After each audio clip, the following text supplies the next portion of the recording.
Nama saya Melinda Rahman, akan ditemani oleh MC.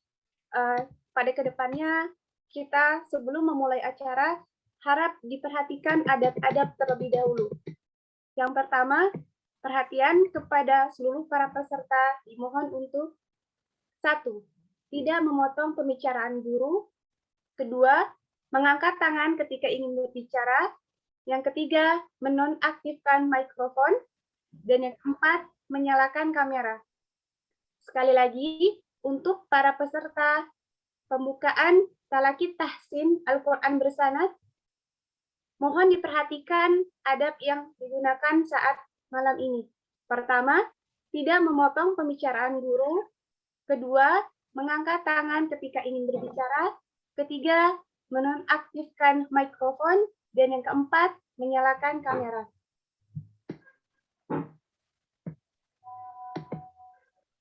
Baik, ahlan wa sahlan wa marhaban bikum. Selamat datang kami ucapkan untuk hadirin dan para peserta tahsin yang telah hadir pada hari ini, pada pertemuan ini yang penuh dengan keberkahan, yaitu dalam acara pembukaan kelas tahsin Qiraah Al-Quran angkatan pertama dengan riwayat Hafiz An Ashim. Kami sangat berbahagia dengan hadirnya antum sekalian pada malam hari ini. Ditambah lagi suatu kemuliaan bagi kami adalah dengan hadirnya Syekh kami, guru kami, pengajar kami, Al-Mukarram, Syekh Abdul Rahman Monis Muhammad Musyid. Syekh Abdul Rahman Monis Muhammad Musyiddin alaihi PhD Hafizahullah Ta'ala dan Ustadz Dani Nur Salim Harun Hafizahullah Ta'ala. Semoga Allah selalu menjaga dan memuliakan Syekh dan guru kita yang beliau akan memberikan kita semua kalimat-kalimat tazki atau kalimat-kalimat motivasi, penyemangat belajar bagaimana mengikuti kelas tahsin qiraah yang mulai ini. Insya Allah. Selanjutnya, izinkan kami membacakan susunan acara pada malam hari yang berbahagia ini.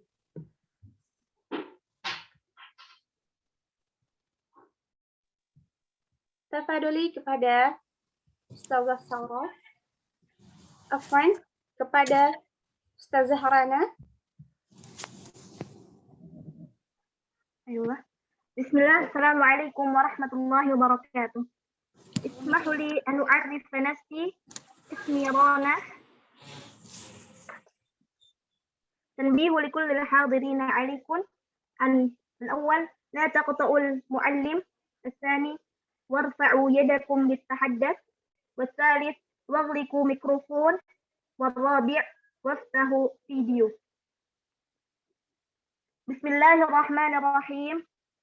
أهلا وسهلا ومرحبا بكم في لقائنا الليلة، اللقاء المبارك، وهو افتتاح الدروس التحسين قراءة القرآن برواية حفص عن عاصم. يسرنا بحضوركم في هذه الليلة، كما تشرفنا بحضور معلمنا الشيخ الدكتور عبد الرحمن مؤنس محمد محي الدين الليثي حفظه الله ورعاه، الذي سوف يلقي كلمة في هذا اللقاء تشجيعا لنا في متابعة هذا الدرس المبارك إن شاء الله.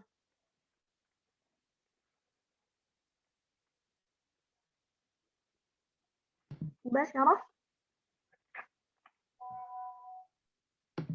اسمحوا لنا أن نقرأ ترتيب البرامج في هذا اللقاء السعيد.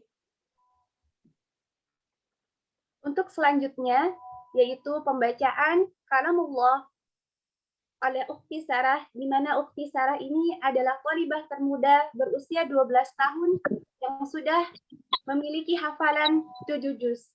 Kepada Ukhti Sarah, kami persilakan. Ya, Ustazah.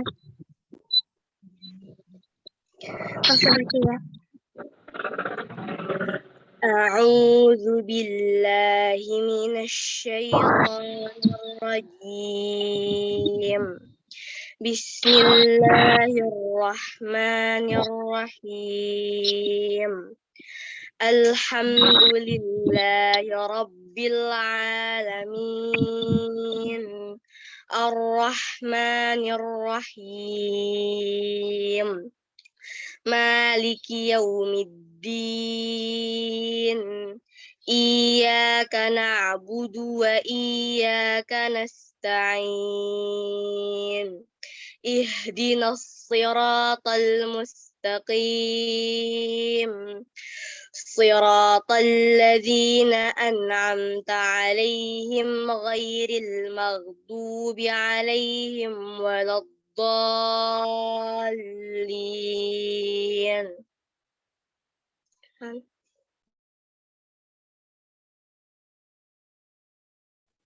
Jazakillahu khairan kepada Ukhti Sarah.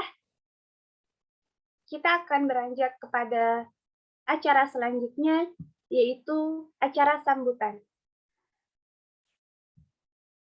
Sambutan yang pertama yaitu kepada Ustazah Hafsah selaku founder dari Tajunur.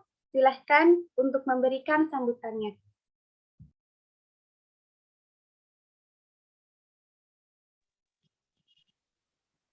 والآن نخطو إلى برنامج التالي وهو كلمة الترحيبية.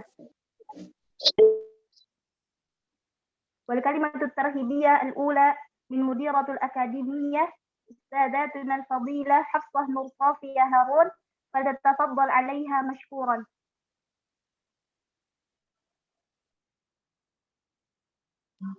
بسم الله الرحمن الرحيم. الحمد لله حمدا والشكر لله شكرا الحمد لله الذي بنعمته تتم الصالحات وتنجز المهمات، والصلاة والسلام على خير البشر محمد عليه الصلاة والتسليم، ثم السلام عليكم ورحمة الله وبركاته. مرحبا ألفا وأهلا كرام. مرحبا ألفا وأهلا بالكرام، أهلا بكم في أكاديميتنا تاج النور. فضيلة الشيخ الدكتور عبد الرحمن مؤنس محمد محي الدين الليثي حفظه الله، فضيلة أبي الكريم الأستاذ داني سليم هارون حفظه الله، وفضيلة أم المحبوبة صافية بريفلي حفظها الله، سيدات الطالبات الأكاديمية تاج النور، وجميع زملائنا الأعزاء، نحترم ونتشرف بحضوركم. Yang terhormat kepada Syekh Dr. Abdul Rahman Mu'nis Muhammad Muhyiddin Al-Laitsi, dan juga yang terhormat kepada ayah tercinta kami Ustaz Dani Salim, dan juga kepada ibunda kami yang kami sayangi Sofia pribadi, dan juga kepada Talibat Akademia Taj Nur dan juga teman-teman semua yang sudah hadir pada malam hari ini. Segala puji bagi Allah Subhanahu wa Ta'ala yang telah memberikan kesempatan kepada kita untuk berkumpul bersama dengan keluarga besar Akademi Taj Nur dalam rangka membuka cabang program baru, yaitu kelas tahsin bersanad oleh guru kami tercinta sekaligus ibunda saya, ibunda kami, Ustazah Haji Sofia Pribadi Asih. Alhamdulillah berkat ridha Allah serta restu kedua orang tua anak, Taj Nur ini makin berkembang pesat dan juga peminatnya makin meningkat. Harapan Allah dengan adanya Akademi Taj Nur ini bisa mempermudah akhwat dan ummahat untuk bertalibul ilmi dan juga membantu teman-teman yang ingin berdakwah di jalan Allah serta menjadi tabungan dan amalan jariah kami di akhirat kelak. Dan Ana juga berharap sesuai dengan namanya Taj Nur, yaitu mahkota bercahaya, kita bisa memberikan mahkota untuk orang tua kita di akhirat kelak. Untuk sementara ini, akademi kami hanya tersedia dengan sosial media. Biarlah jarak membatasi kita, tapi hati kita tetap sama karena Allah Subhanahu wa Ta'ala. Cukup sekian kata sambutan dari Ana, lebih kurangnya Ana minta maaf sebesar-besarnya atas segala kekurangan yang sudah Ana lakukan. karena Ana masih sangat jauh dari kata sempurna. Semoga Allah menerima semua amalan kita dan dipermudah segala urusan kita baik di dunia dan akhirat. Ana bersyukur bisa bertemu dengan orang-orang hebat seperti Antuna yang selalu termotivasi dan menyemangati kita semua serta selalu saling menasihati.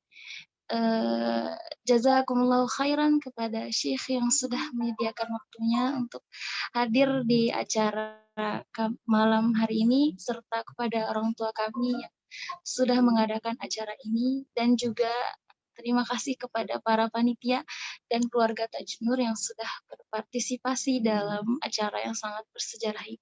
Wabillahi taufiq wal hidayah. Wassalamualaikum warahmatullahi wabarakatuh. Waalaikumsalam warahmatullahi wabarakatuh. Jazakillahu khairan kepada Ustazah Hafsah. Barakallahu fiik. Selanjutnya kita akan mendengar sambutan dari Syekh Abdul Rahman Munis Muhammad Muhyiddin alaihi PhD hafizahullah ta'ala. Kepada Syekh Abdul Rahman kami persilahkan.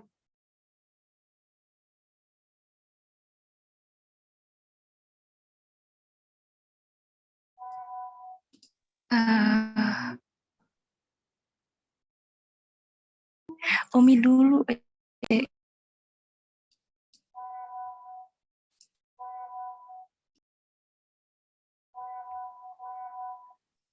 والكلمة الترهيبية الثانية من أستاذاتنا الكرامة أستاذة صفية حفظه الله تعالى، فلتتفضل عليها مشكورا.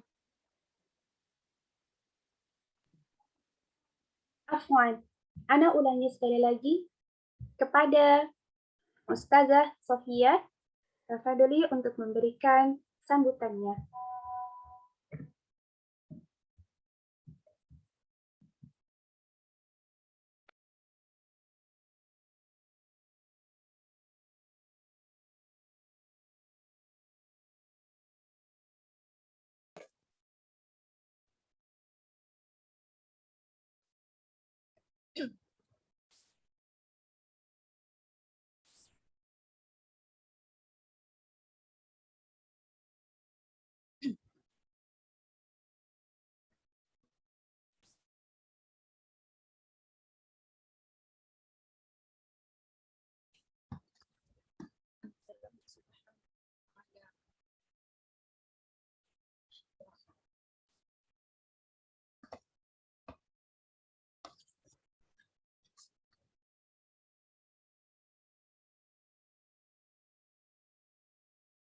Alhamdulillahilladzi anzala ala 'abdihi al-kitaba wa lam yaj'al lahu anzalahu subhanahu wa ta'ala nuran wa diyaan wa hudan wa shifaa.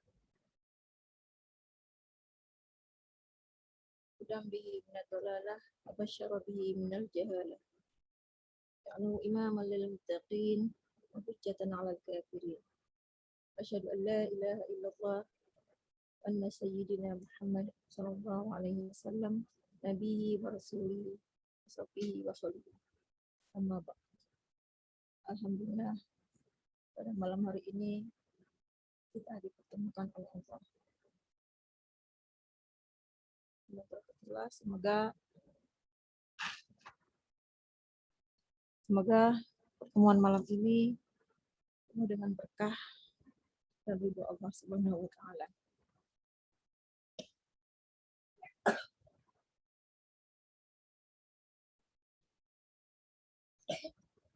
Di sini saya akan bercerita sedikit bahwa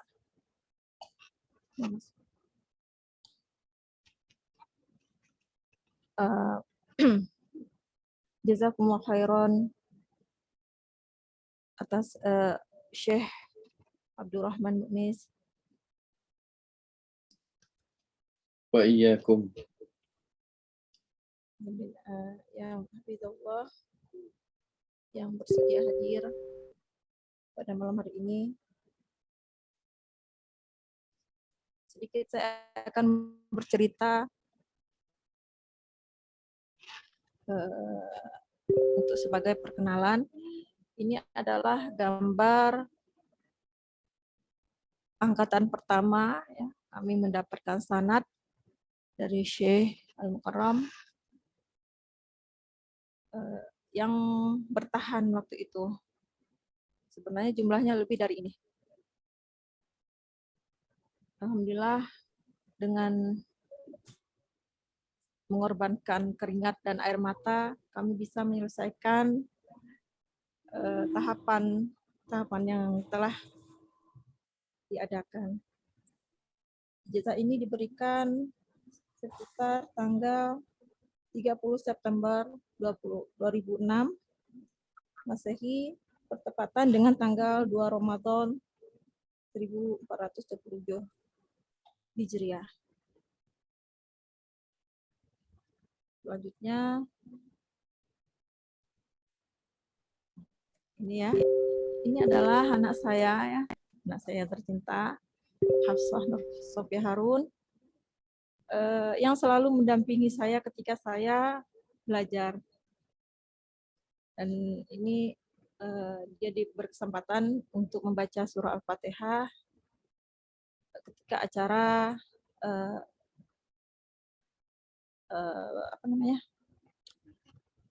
serah terima atau pembagian ijazah sanad tahsin Al-Quran dari Syekh.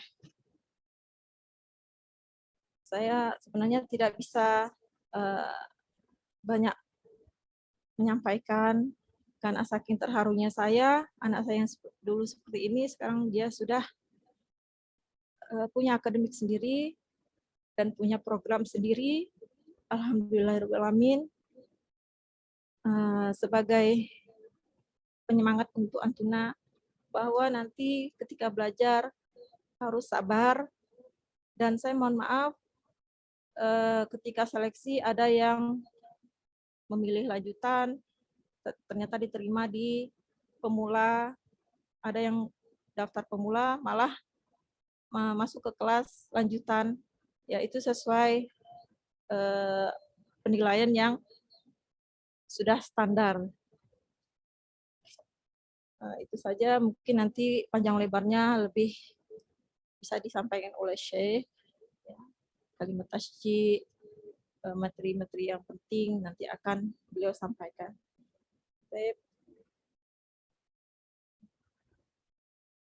Saya cukupkan di sini.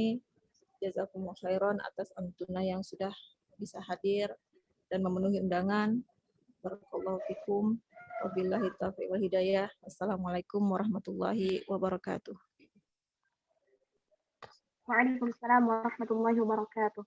نشكر شكرا كثيرا إلى فضيلة الأستاذة صوفيا حفظها الله تعالى التي قد أعطانا الكلمة الترهيبية الجميلة وعسى تنفعنا جميعا آمين.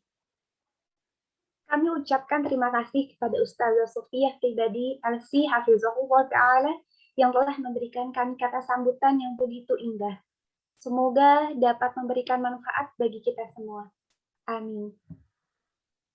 والكلمة الترهيبية الثالثة من أستاذنا الكرام أستاذ داني نور سليم هارون حفظه الله تعالى وسوف يقود البرنامج لكم فلتتفضل عليه مشكورا.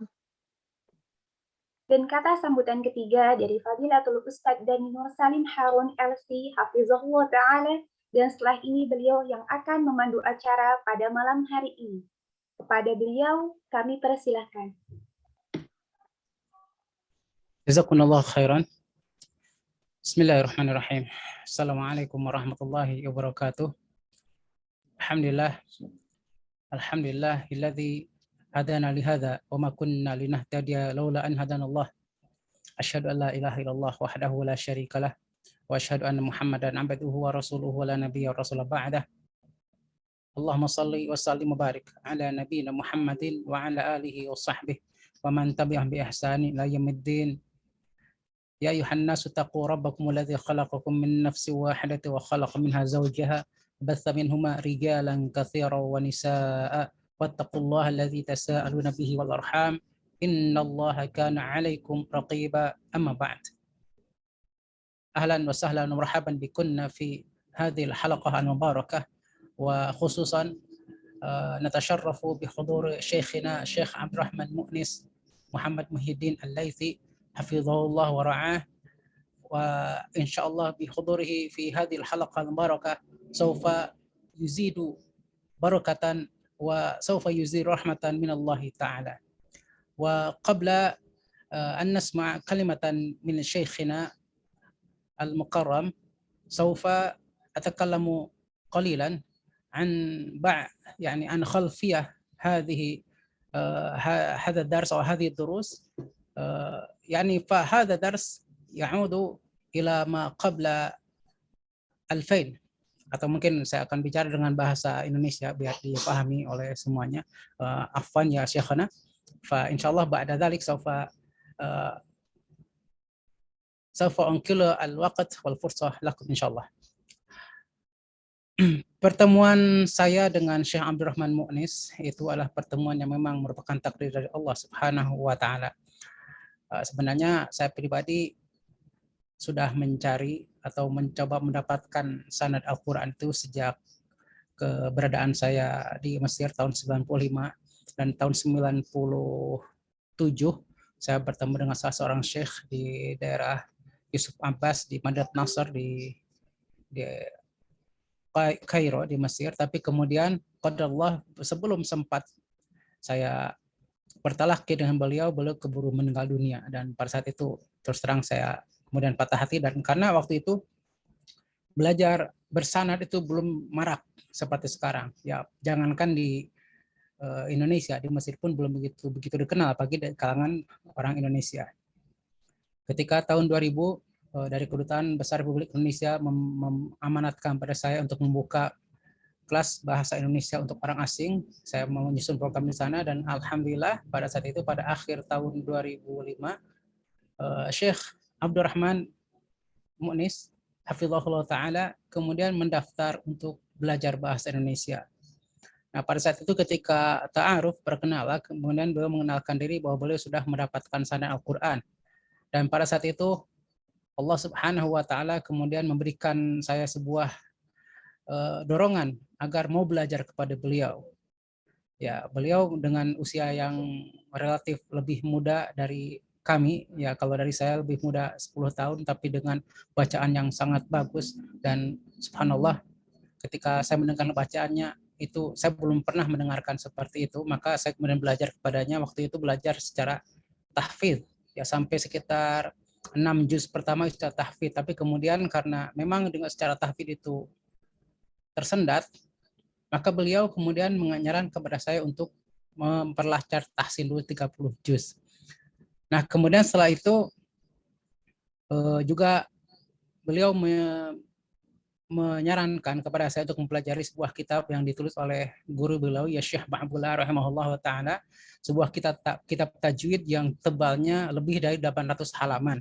Dan itu beliau kemudian mengetes isi-isi di dalamnya, harus hafal ya isinya dalamnya seperti apa. Dan kalau tidak ya tidak bisa melanjutkan bacaan. Seperti itulah beliau mengajarkan kepada kami. Dan pada saat itu kemudian saya menganggap bahwa terlalu egois jika kemudian saya belajar sendiri. Maka kemudian saya waktu itu menawarkan kepada rekan-rekan di perwakilan Persis Mesir untuk mengadakan tahsin di sekretariat. Dan alhamdulillah kemudian banyak peminatnya. Untuk putra, ya untuk banin itu sekitar 80 orang, untuk banat juga kurang lebih sekitar 60 orang, dan alhamdulillah untuk yang banat itu yang bertahan sampai akhir seperti yang tadi di foto itu sekitar berapa 8 orang ya. Dan dari 8 orang itu yang masih berhubungan dengan kami hanya tinggal 2 orang. Yang lainnya itu yakni gone by the wind ya. Mungkin kesibukan masing-masing, bahkan juga ada yang kemudian ya la haula wala quwwata illa billah kemudian memusuhi kami. Wallahu alam. Kenapa apa sebabnya juga kami tidak tahu. Adapun untuk yang putra bertahan sampai akhir ada 4 orang dari 60 orang itu, dan kemudian yang tamat itu hanya 2 orang. Yang satu di Bekasi kemarin alhamdulillah bertemu dan masih juga kontak dengan Syekh, yaitu Ustadz Ferry. beliau membuka rumah Quran di Bekasi. Satu lagi Ustadz Binta, itu saya kurang tahu ada di mana beliau sekarang. Dan kemudian yang di foto tadi sebenarnya anak kami Hafsah itu bukan baca Al-Fatihah ya, saya ingat sekali waktu itu. Dia membacanya itu membaca surat Al-Insan. Ya, Al-Insan bukan Al-Fatihah. Dalam usia waktu itu 5 tahun ya. Karena memang Hafsah kami masukkan ke sekolah Mesir, sekolah yang di samping masjid waktu itu, dan dalam waktu 4 bulan, umur 3 tahun itu sudah tamat juz amma di sana. Dan ketika kami pulang ke Indonesia, dia sudah hafal sekitar 3 sampai 4 juz, tapi kemudian ya dengan kondisi Indonesia, sekolah-sekolah negeri hilang semua. Tapi alhamdulillah kemudian setelah tamat SMP negeri, minat untuk belajar agamanya lagi muncul lagi dan sampai sekarang begitu ya. Dan terus terang saya sendiri kaget kalau sepertinya Hafsah ini sudah punya akademi seperti ini, karena yang saya tahu dia itu sedang mengikuti kuliah di di KUSA ya. Baik, saya tidak ingin memperpanjang, itu hanya ini kan sedikit mungkin Antuna perlu mengenal siapa Asim. Ya, kita sebenarnya Hafaz an Asim. Asim itu merupakan salah satu qari ya, yang dari qiraah sab'ah atau qiraah asyrah, dan perlu Antun ketahui bahwasanya akhir hidup dari Asim itu sebagaimana disebutkan dalam Sirah A'lamun Nubala adalah akhir hidup yang sangat indah. Diriwayatkan oleh Syu'bah, salah satu muridnya ada 2 adalah Hafiz dan Syu'bah. Syu'bah mengatakan ketika Asim itu akan meninggal dunia di pangkuannya, Asim kemudian membacakan sebuah ayat yang berbunyi A'udzubillahi minasyaitonirrajim, Bismillahirrahmanirrahim, waruddu ilallahi maulahumul haqq. Beliau membacanya dengan tahqiq. Maka kemudian Syu'bah mengatakan, maka saya kemudian memahami Al-Quran sudah menjadi darah dagingnya.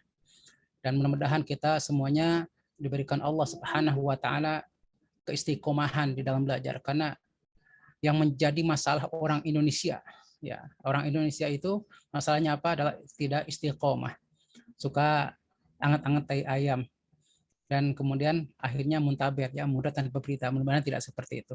Baik, fa insyaallah al-an saufa nasma' kalimatan min syekhina Syekh Abdurrahman Mu'nis Muhammad Muhyiddin hafizahullah taala. Fa insyaallah saufa yukallimuna an awalan ta'rif an sanad al-Quran, thumma an-nasaih wal wasaya من علمائنا السلف الصالح عن تعليم أو تعلم القرآن، ثم التعرف عن التحسين بالسند، وأخيرا سوف يعلمنا كيف ما أهمية تحسين القراءة بالسند. فالوقت تفضل إليه مشكورا. جزاكم الله خيرا وبارك فيكم يا أستاذ داني نور سليم هارون على هذه الدعوة المباركة وعلى إعطاء الفرصة بالحديث في هذه الليلة مع أهل القرآن الكريم.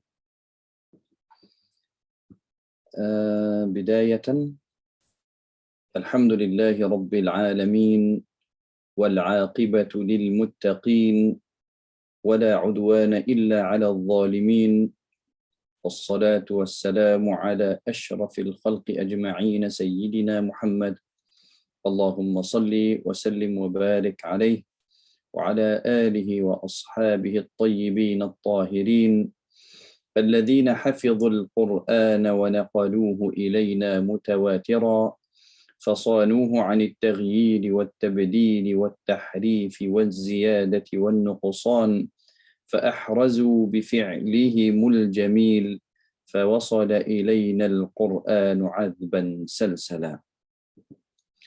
وصلاة وسلاما دائمين عليك يا حبيبي يا رسول الله وعلى آله وأصحابه وسلم تسليما كثيرا.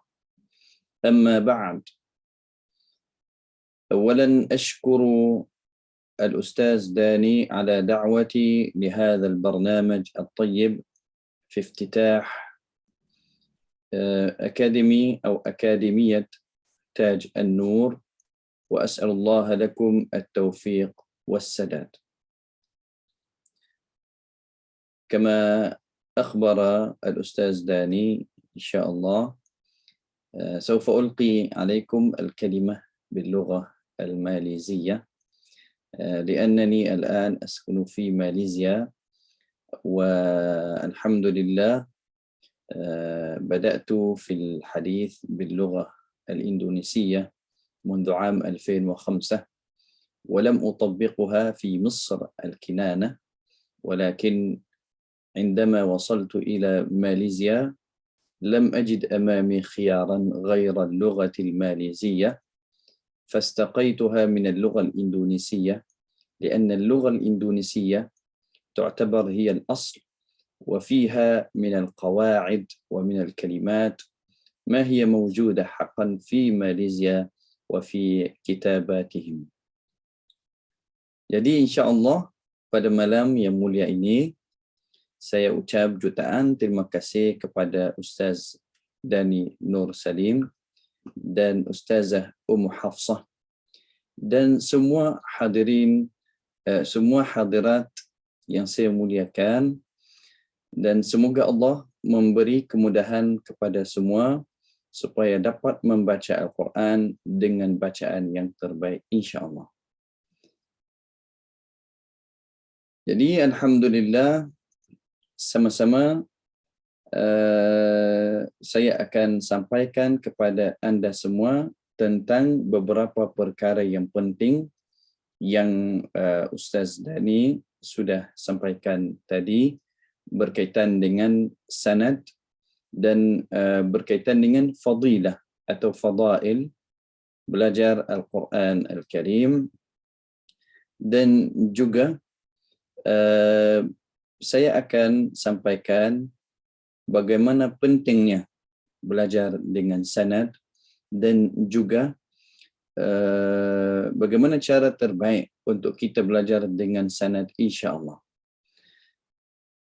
Jadi bermula dari muqaddimah tadi yang saya sudah sampaikan kepada semua,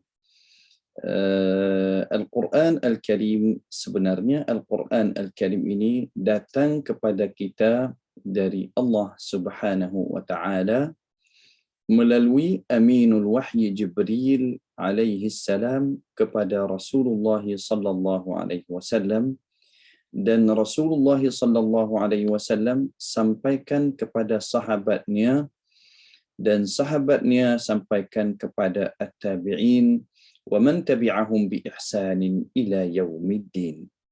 Jadi sanad itu adalah dasar. Jadi dasar Al-Quran itu adalah kalamullah subhanahu wa ta'ala. Jadi bukan kalam manusia. Kalam Allah subhanahu wa ta'ala yang turun kepada Rasulullah dengan cara yang Allah tentukan, dan Al-Quran ini sampai kepada kita sampai saat ini dengan cara yang sama.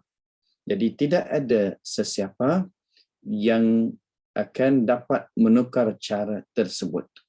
Bermakna tidak ada orang yang boleh katakan dia boleh belajar Al-Quran secara bersendirian atau belajar Al-Quran dari buku-buku atau dari apa-apa yang dia rasa boleh belajar tanpa dia bertalaqi dan musyafahah.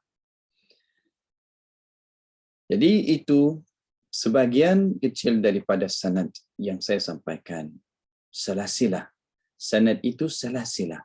Bermula dari Aminul Wahyi Jibril sampaikan kepada Rasulullah, dan Rasulullah sampaikan. Itu salasilah.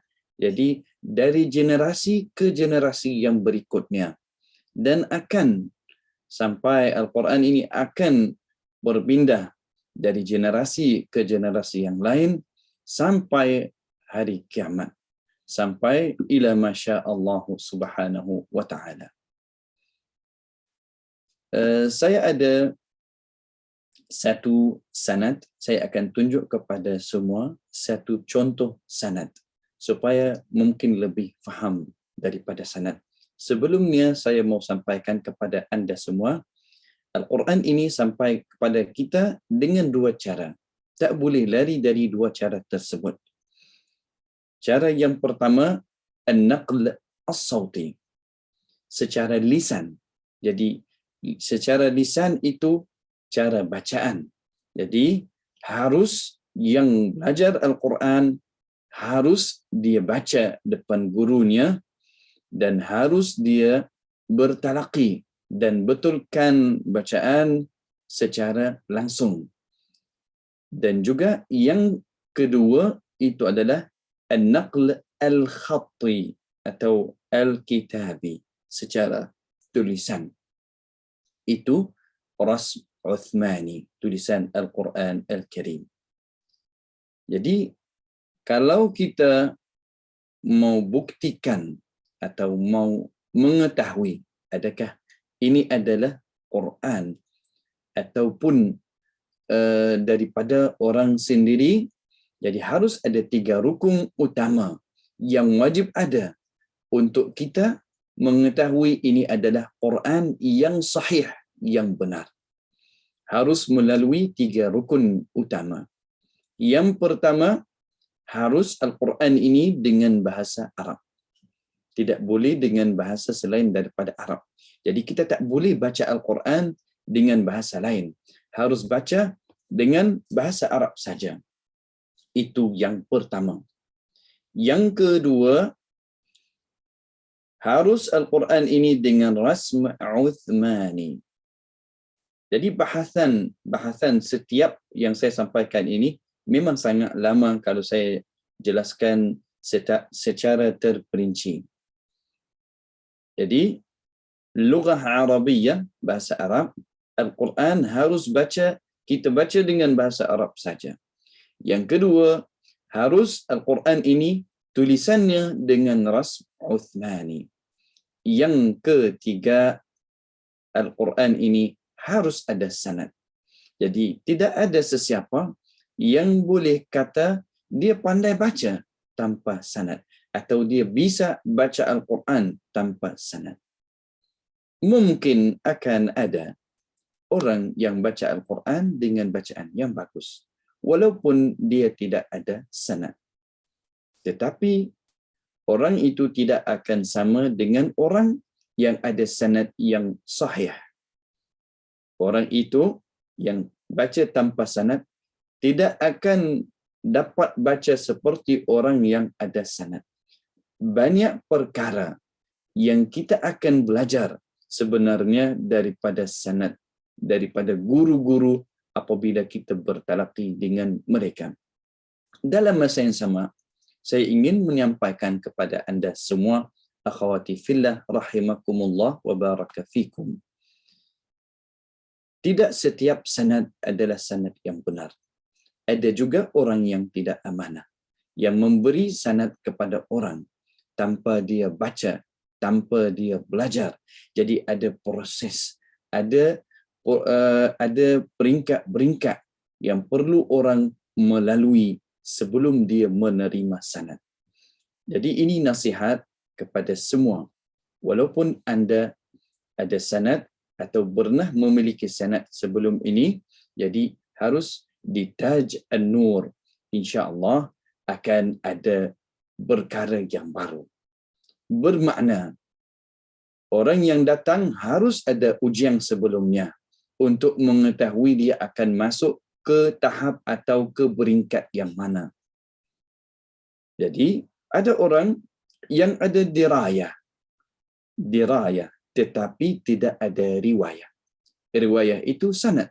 Dirayah itu dia mengetahui semua hukum-hukum bacaan Al-Quran, tajwid. Dia mengetahui ikhfa, mengetahui idgham, iqlab dan lain-lain semua. Mad. Dia sudah belajar dan sudah mengetahui semua perkara. Jadi dia ada dirayah. Dan riwayah belum ada lagi, itu sanad.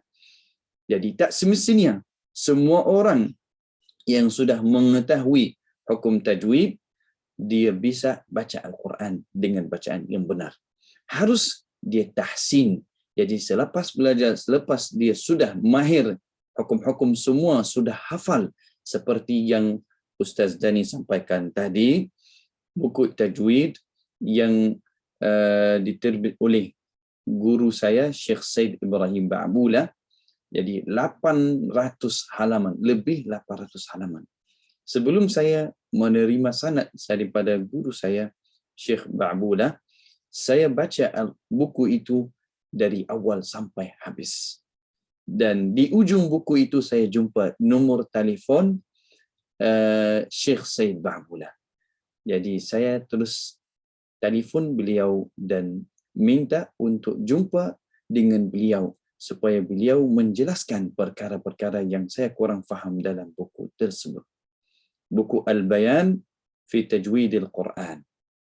Jadi apabila saya jumpa tok guru saya Syekh Said Ibrahim Ba'bula, beliau kata ada sanad, ada ini. Jadi masa saya pergi kepada beliau, saya tidak tahu sebenarnya apa itu sanad, tidak tahu sebenarnya apa itu talaqi, apa itu musyafahah, tetapi niat saya ingin baca Al-Quran dengan bacaan yang lebih bagus. Walaupun saya sudah baca dan belajar Al-Quran dari usia 3 tahun lebih sampai 9 tahun, sudah khatam Al-Quran semua, alhamdulillah, tetapi saya belum mahir dari segi tajwid, hukum-hukum, walaupun bacaan sudah kurang masa itu kurang kesalahan, tetapi pengetahuan tidak ada. Apabila saya belajar sanad, banyak perkara yang saya sudah belajar daripada guru saya. Dan saya bukan hanya belajar dari guru saya saja, saya cuba belajar daripada guru-guru yang ada di tempat guru saya juga. Jadi, bila orang mau sanad, dia harus melalui beberapa peringkat sebelum sanad itu. Jadi ada orang bila datang dan diuji di Akademi Taj An-Nur dan kata belum layak lagi untuk masuk sanad, harus belajar tajwid dulu, harus tahsin dulu, baru talaqi sanad. Ada sebahagian daripada orang akan kecewa dan mengundur diri dan tidak belajar kerana sedih sebab tujuannya sanad, tetapi tidak akan sampai ke destinasi atau tujuan yang dia nak. Walaupun dia pergi ke mana-mana, jadi tidak akan jadi seperti boleh kata Ustazah Hafsah. Masya Allah, beliau sudah belajar, beliau sudah mahir, beliau berani untuk mengajar orang lain sebab sudah ada pengetahuan. Sekiranya anda pergi ke mana-mana selain daripada Taj An-Nur dan mereka dengan mudah memberi sanad kepada anda, tetapi anda tidak ada pengetahuan, anda akan malu menunjuk sanad ini kepada sesiapa sebab anda tidak tahu. Jadi memiliki sanad tanpa hak untuk menerima sanad tersebut. Jadi alhamdulillah, sanad ini naql sauti, naql khatti. Harus ada 3 perkara untuk kita menerima Al-Quran ini sebagai Quran yang benar. Yang pertama, bahasa Arab. Yang kedua, harus rasm Uthmani, tulisan Al-Quran rasm Uthmani. Yang ketiga, ialah sanad. Jadi semua sudah tahu apa itu sanad. Sekarang saya tunjuk kepada anda semua satu contoh sanad yang daripada guru saya juga, Syekh Aiman Rushdi Suwaid, yang ada sanadnya yang saya buka kepada anda semua sekarang.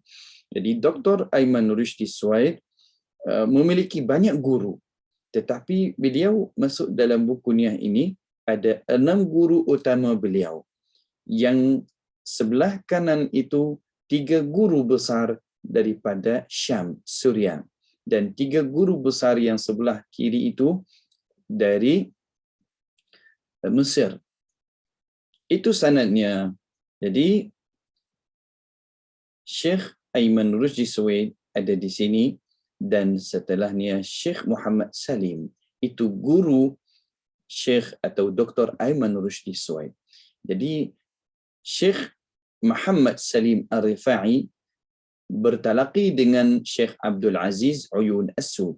Syekh Aiman Rusdi Suwaid, kemudian Syekh Abdul Aziz Uyun As-Sud, Syekh Muhammad Salim, mohon maaf, jadi bermula dari bawah Syekh Dr. Aiman Rusdi Suwaid, beliau belajar daripada Syekh Abdul Aziz Uyun As-Sud, dan Syekh Abdul Aziz Uyun As-Sud belajar dengan Syekh Muhammad Salim.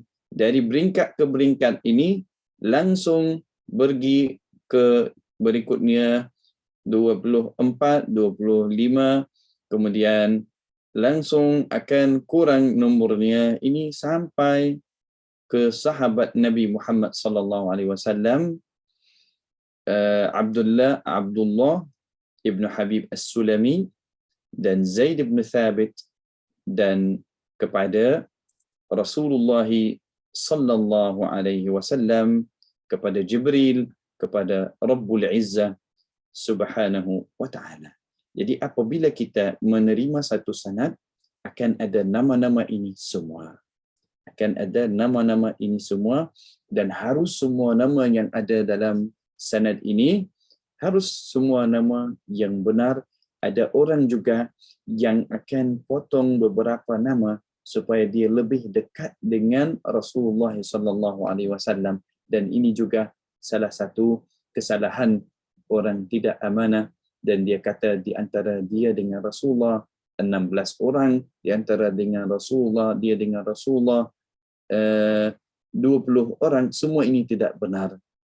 Sekarang yang paling dekat dengan Rasulullah hanya 27 saja, dan orang itu sangat sedikit, tidak banyak. Kalau 28 itu banyak, dan 29 lagi banyak, 30 lagi banyak. Jadi harus kita sangat amanah memberi sanad, sangat amanah menerima sanad. Tidak boleh dengan mudah kita memberi sanad ataupun kita menerima sanad.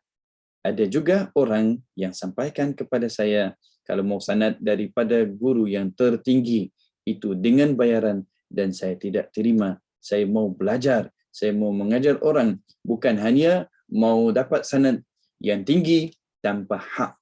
Harus baca sampai habis, harus belajar semua. Jadi ini sedikit penjelasan tentang sanad. Yang selanjutnya, at-talaqqi wal musyafahah wa ahammiyatuhuma. Talaqqi wal musyafahah, harus kita bertemu dan jumpa dengan guru, dan kita baca setiap huruf dalam Al-Quran Al-Karim. Dan sekarang oleh kerana keadaan berbeza, tidak sama seperti dulu, jadi sekarang sudah ada online, sudah ada Zoom, sudah ada berbagai cara yang memudahkan orang yang jauh, yang mau datang ke sini atau mau pergi ke situ. Jadi ada kebenaran daripada guru-guru seperti guru saya, Syekh Dr. Ahmad Isa Al-Ma'sarawi. Apabila orang tanya beliau, adakah boleh talaqi secara online? Beliau benarkan untuk belajar secara online, tetapi bagi orang yang internetnya bagus, kualitasnya bagus, dan videonya sangat jelas, tidak boleh baca dan tutup video, dan sebab ini adalah talaqi. Jadi harus dengan cara seperti jumpa juga, tak boleh selain daripada itu. Jadi apabila kita talaqi, akan mengelakkan kesalahan dalam bacaan. Sebab talaqi kita akan baca satu ayat, dan kita akan baca setiap surah. Ini contoh, orang baca وَبَشِّرِ الَّذِينَ آمَنُوا وَعَمِلُوا الصَّالِحَاتِ أَنَّ لَهُمْ جَنَّاتٍ تَجْرِي مِنْ تَحْتِهَا الْأَنْهَارُ كلما رزقوا منها من ثمرة رزقا قالوا هذا الذي رزقنا من قبل وأتوا به متشابها ولهم فيها أزواج مطهرة وهم فيها خالدون. Jadi harus kita baca dari awal sampai habis dengan bacaan yang jelas, dengan bacaan yang betul, yang bagus. Saya mohon maaf, ada orang yang datang untuk talaqi, untuk baca, untuk musyafahah, tetapi kurang semangat. Ada rasaan tidak yakin, ada rasaan takut, grogi dan sebagainya. Sebenarnya perkara ini sangat normal, sangat biasa. Tetapi harus kita yakin, harus kita hadirkan dalam hati kita. Kita baca Al-Quran ini, tak perlu takut, tak perlu malu, tak perlu segan. Harus kita baca dengan semangat. Tak boleh orang baca وَبَشِّرِ الَّذِينَ آمَنُوا وَعَمِلُوا الصَّالِحَاتِ. Yang ini sebenarnya kurang semangat. Jadi harus kita sebelum baca itu cukup tidur, cukup makan, semua sudah okey, dan kita belajar dan baca di waktu yang kita paling segar, paling yakin, dan ada beberapa perkara yang penting yang saya akan sampaikan insya-Allah sebentar lagi. Dan perlu kita mengetahui apa itu tilawah, apa itu ada, apa ijazah, apa sanad, apa tawatur, apa qiraah, apa riwayah, apa tariq, apa wajh. Mungkin insya-Allah supaya tidak panjang masa, Ustazah Ummu Hafsah akan sampaikan kepada semua apa itu perkataan-perkataan atau mustalah yang penting. Saya akan sampaikan secara ringkas. Tilawah itu kita baca Al-Quran dengan tenang, dengan bacaan kualitas yang bagus. Al-ada harus kita baca dengan lahjah Arabiyah, dengan bacaan yang tersusun, yang bagus. Tidak boleh baca dengan bacaan seperti contoh yang saya berikan kepada anda. Ada orang memang sangat semangat, tetapi mohon maaf, kalau saya baca seperti itu, walaupun bacaan seperti itu memang kadang-kadang terpaksa, ada orang tidak boleh. Tapi alhamdulillah banyak murid saya yang sudah berubah walaupun mula-mula bacaan mereka seperti ini. Jadi mereka baca Alhamdulillahi Rabbil Alamin Ar-Rahmanir Rahim Maliki Yaumiddin. Jadi ini bacaan tidak salah, benar. Tetapi lahjah ikut bahasa Indonesia atau ikut lahjah daerah seperti orang Jawa Tengah atau di mana-mana. Jadi bila saya sampaikan kepada mereka, baca tenang, baca dari dalam, jangan baca dari sini. Jadi baca Alhamdulillahi Rabbil Alamin. Jadi mereka mula-mula memang sangat susah. Tetapi apabila mereka usaha, mereka cuba, alhamdulillah, sudah berubah. Itu adalah al-ada. Jadi bila kita baca Al-Quran, apabila kita baca, orang yang dengar kita, dia tidak tahu orang ini dari Indonesia, atau dari Malaysia, atau dari Mesir, dari Saudi. Jadi kita tak bisa kenal orang itu dari mana. Sebab dia baca dengan fasahah, dengan bacaan yang bagus. Jadi fasahah itu tidak ada beda di antara Mesir, atau Saudi, atau Indonesia, atau Malaysia, atau di mana-mana. Dan di sini saya mau sampaikan kepada anda, akhwati fillah rahimakumullah. Tidak ada perkara yang kita dapat tanpa usaha, tanpa capek, tanpa kita bercuba-cuba sampai dapat. Dan juga dari sini saya mau sampaikan kepada anda semua. Banyak orang Indonesia, banyak orang Malaysia, banyak orang yang bukan Arab, tetapi bacaan mereka lagi fasih, lagi bagus daripada orang Arab. Jadi seperti perkataan daripada Al-Imam Ibnul Jazari rahimahullah fi Matn al-Jazariyah, Al-Imam Ibnul Jazari berkata, وَلَيْسَ بَيْنَهُ وَبَيْنَ تَرْكِهِ إِلَّا رِيَاضَةُ امْرِئٍ بِفَكِّهِ. Apa maksudnya? Di antara orang sudah pintar, sudah fasih dalam bacaan Al-Quran, dan orang belum fasih lagi. Yang fasih sudah pelatih, sudah praktik. Yang tidak fasih masih tunggu lagi, gilirannya belum sampai lagi. Mungkin ada sesuatu yang halang dia untuk belajar Al-Quran. Bila dia belajar, Allah akan memberi kepadanya kemudahan sampai dia baca dan belajar. Al-ijazah. Ijazah itu seperti sijil yang ada, yang saya sudah sampaikan, yang saya sudah tunjuk kepada anda tadi. Dia ada salasilah dalam ijazah dan kebenaran daripada guru kepada murid untuk dia mengajar kepada orang lain. Seperti yang saya sudah beri kepada Ustazah Ummu Hafsah dan Ustaz Dani Nur Salim. Saya sudah memberi kepada mereka ijazah dan saya benarkan mereka untuk ijazah orang lain sebab bacaan mereka sangat bagus dan layak untuk menerima ijazah tersebut. As-sanad itu salasilah yang saya sudah jelaskan tadi. At-tawatur. At-tawatur itu adalah sanad yang sahih, yang tidak ada dalamnya penipuan atau tidak ada dalamnya bohong atau tidak ada dalamnya unsur palsu. Jadi sanad yang betul, yang benar dari awalnya sampai akhirnya. Itu at-tawatur. Al-qira'ah. Kita ada 10 qira'ah daripada Rasulullah SAW sampai kepada kita 10 qira'ah.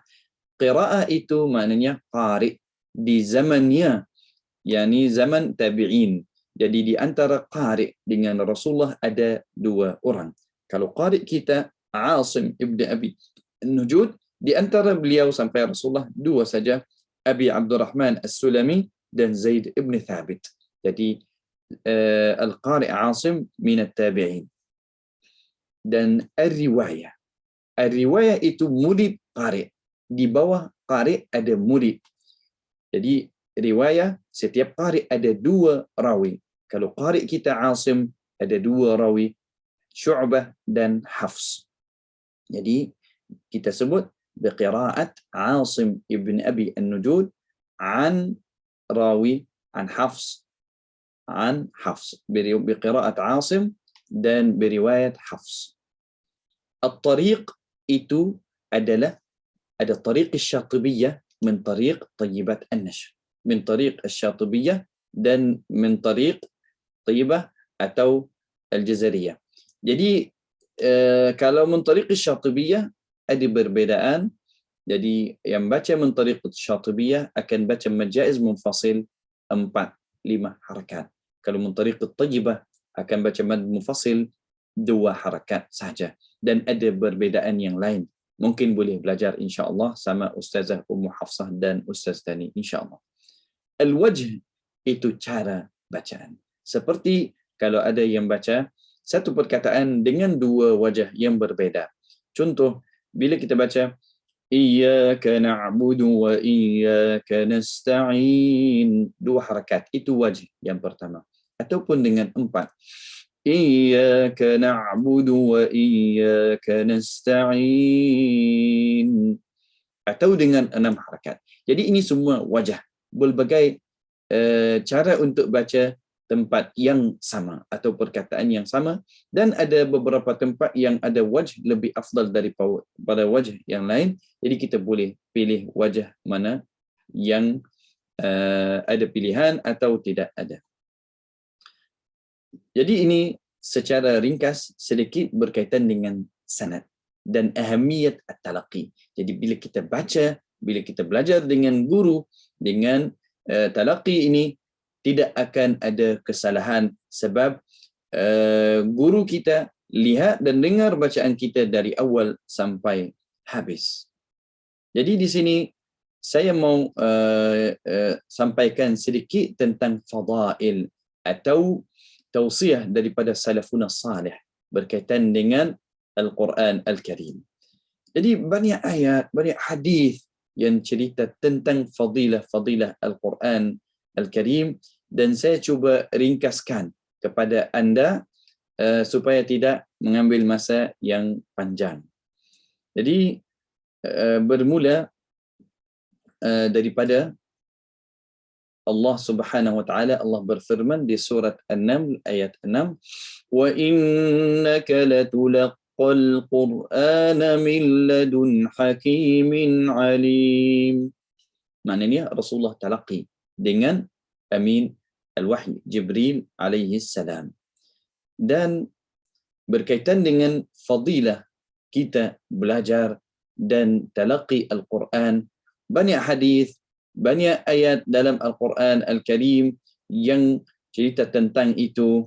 Bermula dari ayat 32 surat Fatir. Allah Subhanahu wa taala berfirman, ثم أورثنا الكتاب الذين اصطفينا من عبادنا فمنهم ظالم لنفسه ومنهم مقتصد ومنهم سابق بالخيرات بإذن الله ذلك هو الفضل الكبير. Jadi ayat ini sangat jelas. Kalau kita mau menjadi waris Al-Quran ini, harus kita belajar dan baca. Dan hanya diberi ini kepada orang yang terpilih saja. Tidak semuanya orang akan dapat perkara itu. Jadi tak semuanya akan dapat. Hanya orang terpilih saja yang akan dapat menjadi orang yang Allah istafaina, yang Allah pilih daripada manusia. Min ibadina, dari hamba-hamba Allah Subhanahu wa taala. Jadi harus kita cuba dan usaha menjadi orang yang terpilih itu.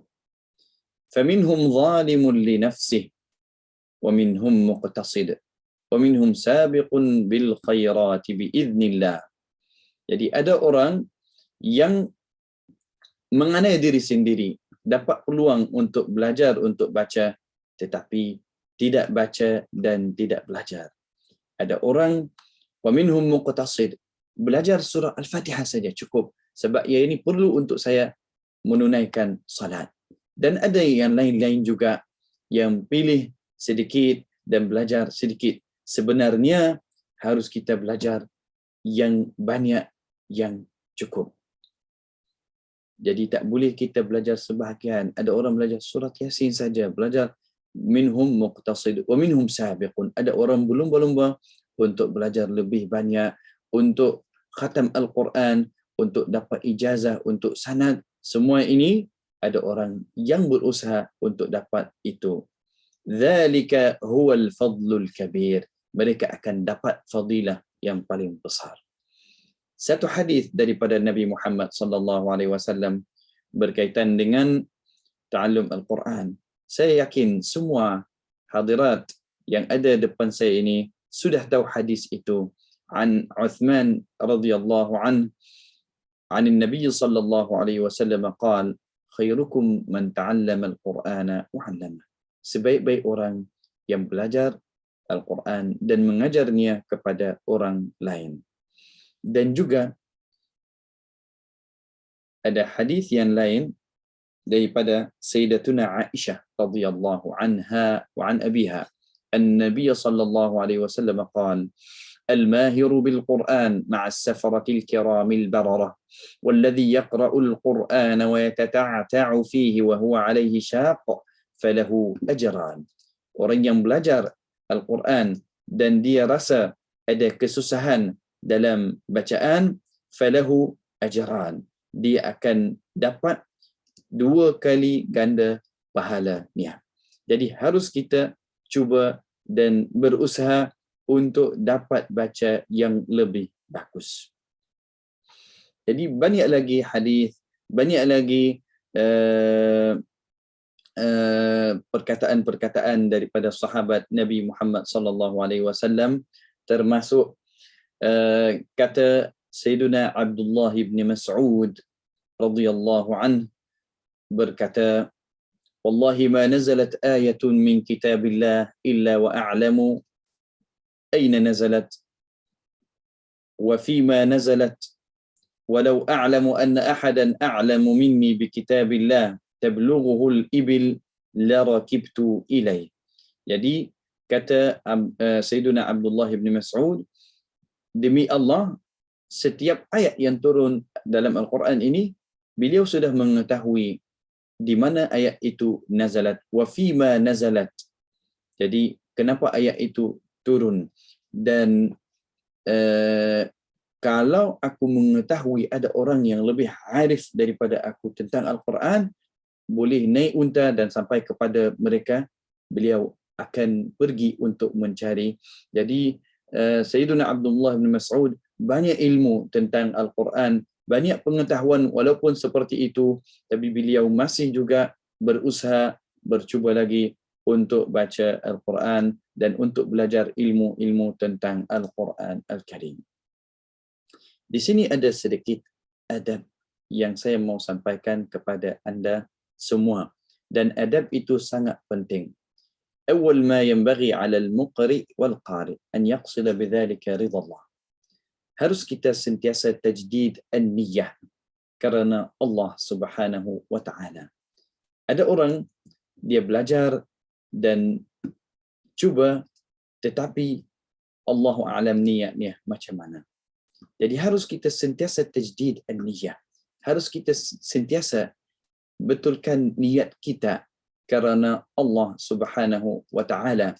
Sebab itu sangat penting. Mungkin ada orang yang sudah memang berusaha banyak tapi niat kurang bagus. Jadi harus kita cuba betulkan niat, sentiasa kita tajdid an-niyah, supaya Al-Quran yang kita belajar ini kerana Allah Subhanahu wa taala. Apabila kita baca Al-Quran, kita harus ingat kita baca kalamullah Subhanahu wa taala. Jadi harus kita ta'zim, mengagungkan Allah Subhanahu wa taala ketika kita membaca. Kita tak boleh baca dan kita tidak hormat Al-Quran sampai ketawa, sampai kita maknanya bergurau-gurau ketika membaca. Harus kita ta'zim dan kita cuba baca dengan serius, dengan bacaan yang betul. Yang ketiga, nasihat saya atau adab tilawat Al-Quran, harus kita baca Al-Quran ketika kita berwuduk. Jangan baca tanpa wuduk. Dan sebelum baca, ta'awudz. A'udzu billahi minasyaitanir rajim. Walaupun ada khilaf di antara ulama tentang ta'awudz, tapi saya pegang satu ayat dari Al-Quran. Allah Subhanahu wa taala berfirman, فَإِذَا قَرَأْتَ الْقُرْآنَ فَاسْتَعِذْ بِاللَّهِ مِنَ الشَّيْطَانِ الرَّجِيمِ. Jadi mungkin fatwa ulama yang mengatakan mustahab untuk baca a'udzubillah, mungkin bagi orang yang bertakwa sangat tak perlu isti'adzah sebab tidak ada gangguan dari syaitan, jadi dia tidak baca. Tetapi ada orang juga yang sampaikan kepada saya, bila saya baca rasa malas, rasa mengantuk, banyak rasaan sebab tidak baca a'udzubillah. Jadi harus kita baca a'udzubillah supaya kita lebih semangat, lebih bagus dalam bacaan Al-Quran Al-Karim. Dan harus kita cuba baca di waktu yang kita segar. Tidak mengantuk, mau baca. Jadi kalau tahu besok akan talaqi, harus kita tidur awal dan rehat secukupnya, supaya bila kita baca, tidak ada banyak kesalahan. Sebelum saya sampaikan kepada semua Al-Khatimah, ada sedikit nasihat tambahan untuk anda semua. Apabila saya pergi jumpa dengan Syekh Said Ibrahim Ba'bulah, dan perkara ini berlaku terhadap kebanyakan guru di Mesir sebelumnya. Jadi apabila orang pergi jumpa dengan guru, jadi guru akan minta seperti yang berlaku Syekh Said Ibrahim Ma'mulah, dia minta saya bawa satu Quran saja. Jadi kita tak boleh tukar-tukar Quran. Bawa satu Quran untuk khatam dengan Ustazah Ummu Hafsah. Satu Quran saja, dan harus kita tanda dalam Quran itu apa nasihat-nasihat daripada Ustazah Ummu Hafsah atau Ustaz Dani atau guru yang akan mengajar kita nanti di Akademi Taj An-Nur. Harus kita bawa satu Quran dan kita tulis di samping Quran itu apa nasihat-nasihat daripada ustazah-ustazah yang akan mengajar anda semua. Itu yang pertama. Dan setelah sudah memiliki satu Quran, harus kita sentiasa bersedia.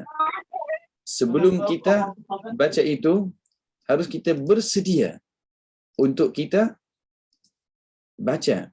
Harus kita bersedia. Maknanya, hari ini kita akan baca 2 halaman contoh. Jadi baca dulu 2 halaman itu sebelum pergi dan baca dengan ustazah nanti. Dan juga bukan hanya kita baca saja. Kita baca contoh. Innalladzina kafaru sawa'un 'alaihim a'anzartahum am lam tunzirhum la yu'minun. Kita lihat dalam ayat tersebut. Inna, ada gunnah di situ. Nun tasydid, ada gunnah. Jadi kita praktik inna. Dan kita bercakap atau berbicara dengan diri sendiri. Jangan baca innalladzina, baca inna, sebab ada gunnah di situ. Alladzina, di sini ada huruf dzal, makhrajnya dari ujung lidah sama ujung gigi seri atas. Dza, jangan baca allazina. Kafaru, jangan baca kafaru, kafaru atau kafaru. Jangan baca seperti itu. Kafaru, pastikan ra-nya tebal. Sawa'un. Di sini ada mad. Ada mad. Maknanya perlu kita memanjangkan. Jangan baca sawa'un. Kemudian tanwin bertemu dengan ain. Hukumnya izhar halqi. Harus kita sebut sawa'un 'alaihim. Alaihim. Jadi ada nun. Walaupun tidak ada dalam tulisan, tapi harus kita ada dalam bacaan. Alaihim a'anzartahum, ada di sini ikhfa haqiqi, nun bertemu dengan zal. Itu adalah praktik, itu adalah latihan sebelum pergi. Akan kita jumpa satu ayat yang panjang seperti surat Al-Baqarah ayat 22. Bila kita baca, الذي جعل لكم الأرض فراشا والسماء بناء وأنزل. Jadi ayat itu panjang. Kita tidak tahu mau berhenti mana. Harus kita bersiap sedia sebelum pergi. Mau berhenti di mana? Nanti mau ulang dari mana kembali? Saya tidak tahu, ada yang akan sampaikan. Saya kurang tahu. Jadi nanti akan tanya Ustazah Ummu Hafsah. Di sini mulai dari mana? Mulai niah dari mana? Berhenti niah di mana? Terus siap. Bila sedang baca, tanda di mana berhenti dan di mana akan mulai. Okey, jadi contoh alladzi ja'ala lakum. Jadi saya cuba usaha untuk baca sampai tempat yang sesuai. Tapi mungkin tidak semua akan dapat seperti itu. Jadi harus kita cuba usaha. Jangan kata nafas pendek, saya sampai situ saja, tidak bisa untuk baca lebih panjang. Jadi, tarik nafas sebelum baca. Bukan terus baca. Kita harus tarik nafas. الذي جعل لكم الأرض فراشا والسماء بناء وأنزل من السماء ماء فأخرج به من الثمرات رزقا لكم. Kalau bisa, baca. Tidak bisa, jadi bersedia. Mau berhenti di mana? Itu adalah praktik. Itu adalah orang sungguh bertalaqi. Kita pergi talaqi mau belajar. Bukan pergi talaqi mau ambil sanad saja. Terus lari. Tidak ada. Jadi kita bertalaqi mau belajar. Jadi harus kita sungguh belajar.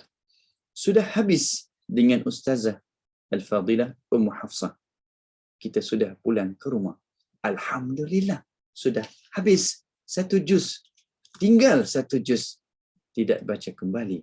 Tidak lihat kembali apa yang Ustazah Ummu Hafsah sudah nasihat kita. Apa kesalahan-kesalahan kita di 1 juz tersebut. Bila baca juz yang kedua, kalau kita tidak kembali ke juz yang pertama dan kita praktik apa kekurangan dalam juz yang pertama, kita akan melakukan kesalahan yang sama di juz yang kedua. Sampai habis, kasihan kepada Ustazah Ummu Hafsah. Sudah capek. Tetapi di ujungnya kata, banyak kesalahan. Harus ulang kembali dari Al-Fatihah. Banyak kali ulang, masih ada kesalahan, makanya tidak ada sanad. Harus kita belajar dari halaman yang pertama, yang kedua, yang ketiga, dan kita terus meningkat bacaan, terus lancar dalam bacaan. Jadi juz kelima sudah kita tidak ada kesalahan yang banyak, sudah kurang. Itu adalah talaqi yang sebenar. Kalau orang bersedia 2 minit, 3 minit sebelum baca, kemudian tidak ada persediaan yang sungguh, maknanya dia akan melakukan banyak kesalahan. Okey. Jadi saya tidak mau lama lagi. Saya mohon maaf kalau terlalu panjang. Banyak lagi yang saya mau sampaikan, tetapi sudah malam, jadi saya mohon maaf kalau terlalu ucapan saya terlalu panjang. Jadi insya-Allah kita akan jumpa lagi di pertemuan-pertemuan yang berikutnya. Insya-Allah saya akan bantu apa-apa insya-Allah permintaan daripada Ustazah Ummu Hafsah dan Ustaz Dani.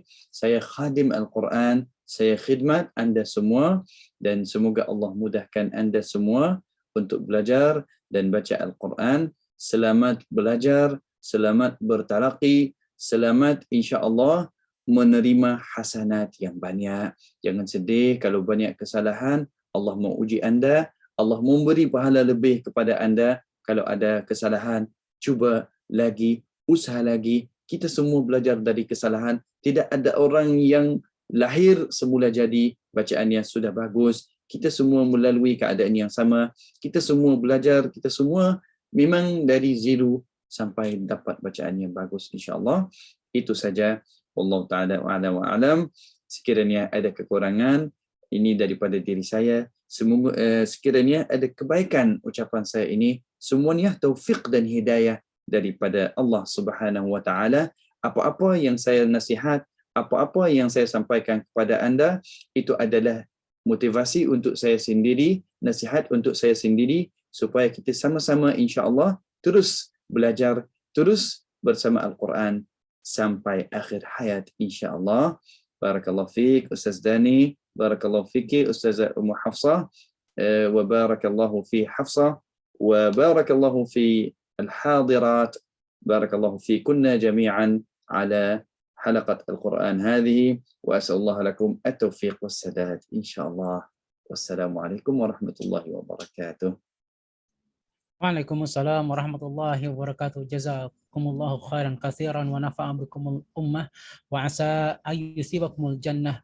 آمين وإياكم يا أستاذنا الكريم. آسف على الخطأ في اللغة الإندونيسية. لا يوجد أي أخطاء يا شيخنا، لا يوجد أي أخطاء. هل الآن أحسن من السابق أو كما هو في سنة 2006؟ يعني 100%، ليس 100%، لكن 100%. الحمد لله. بارك الله فيكم. أنتم وضعت حجر الأساس يعني، وكان حجرا سليما، لذلك ثماره إن شاء الله سليمة. نعم الحمد لله بارك الله فيكم. وإياكم. فهل تقبلوا الاستلاء أم لا يا شيخنا؟ نعم خادم إن شاء الله، تحت أمركم، معكم إلى الفجر إن شاء الله، حتى الفجر ما في مشكلة. ما شاء الله. طيب akhwati rahimani rahimakumullah, fa insyaallah Syekh kita akan menerima beberapa pertanyaan dari Antuna. Kalau ada yang mau bertanya, silahkan mau bertanya pakai bahasa Arab atau pakai bahasa Indonesia, tapi jangan pakai bahasa daerah ya. Ya selain saya juga tidak paham, apalagi Syekh apa namanya tidak paham. Memang sebagaimana katakan oleh Syekh tadi bahwa kita harus harus bersedia dalam talaki itu harus dengan sepenuh hati. Walaupun pada kenyataannya dulu ketika saya bertalaki kepada beliau dan saat itu beliau sedang wajib militer, sehingga harus berada di markas militer, dan ketika liburan baru ke talaki, dan liburannya kadang-kadang beliau telepon saya pada malam hari, ya ta'ala naqra Quran, ya saya datang malam hari sekitar jam 9 jam 10 malam, dan alhamdulillah talaki dengan beliau sampai subuh ya. Dan ya itulah apapun yang dikatakan oleh guru, kalau sepertinya guru mengatakan ta'ala naqra Quran, kesinilah baca Quran, maka tidak ada kata untuk mengatakan tidak.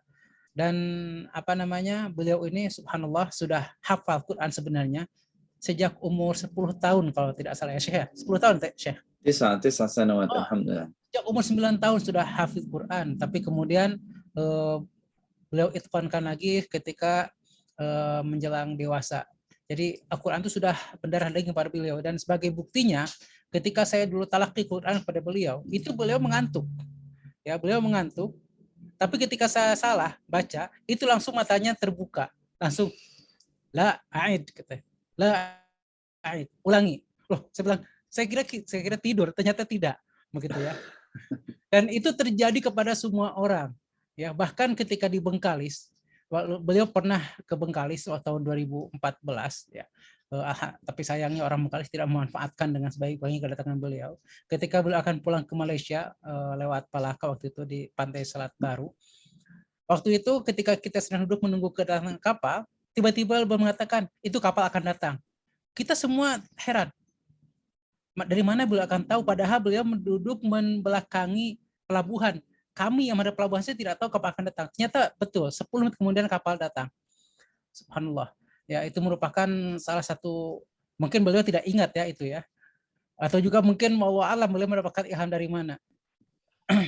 Subhanallah, yang jelas bahwasanya sepengalaman saya mengajar orang-orang bahasa Indonesia, bahwa beliau itu memang bukan satu-satunya yang yang hafiz Quran, yang belajar bahasa Indonesia di markas kami di Mesir, tapi beliau adalah satu-satunya yang kemudian mau mengajarkan kepada orang-orang Indonesia tahsin dan tahfidz ya pada saat itu.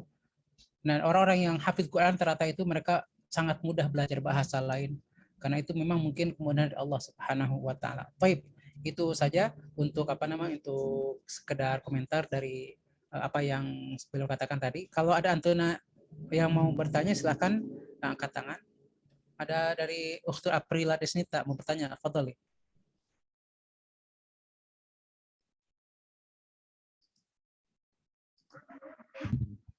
Baik, bismillahirrahmanirrahim. Assalamualaikum warahmatullahi wabarakatuh.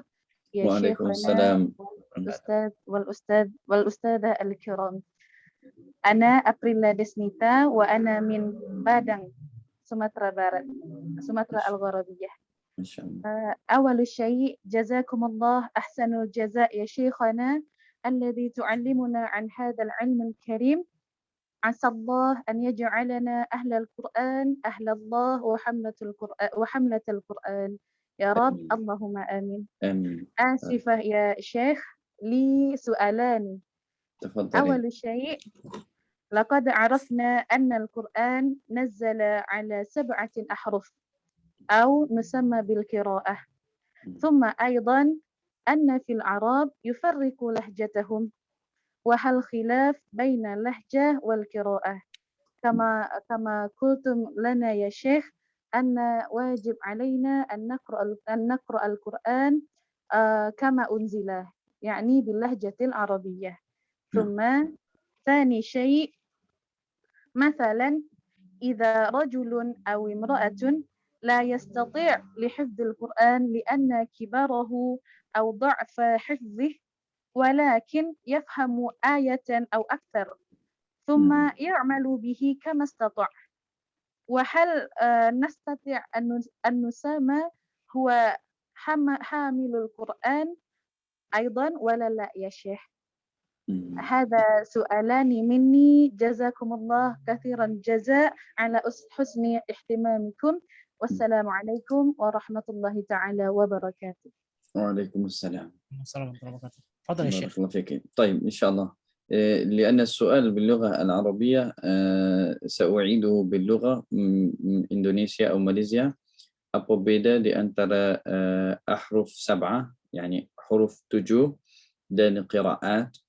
Jadi seperti satu hadis daripada Nabi Muhammad sallallahu alaihi wasallam yang berkaitan dengan ahruf sab'ah. Perkara ini memang sangat luas untuk menjelaskan kepada ustazah berkaitan dengan ahruf sab'ah atau qiraat sab'ah.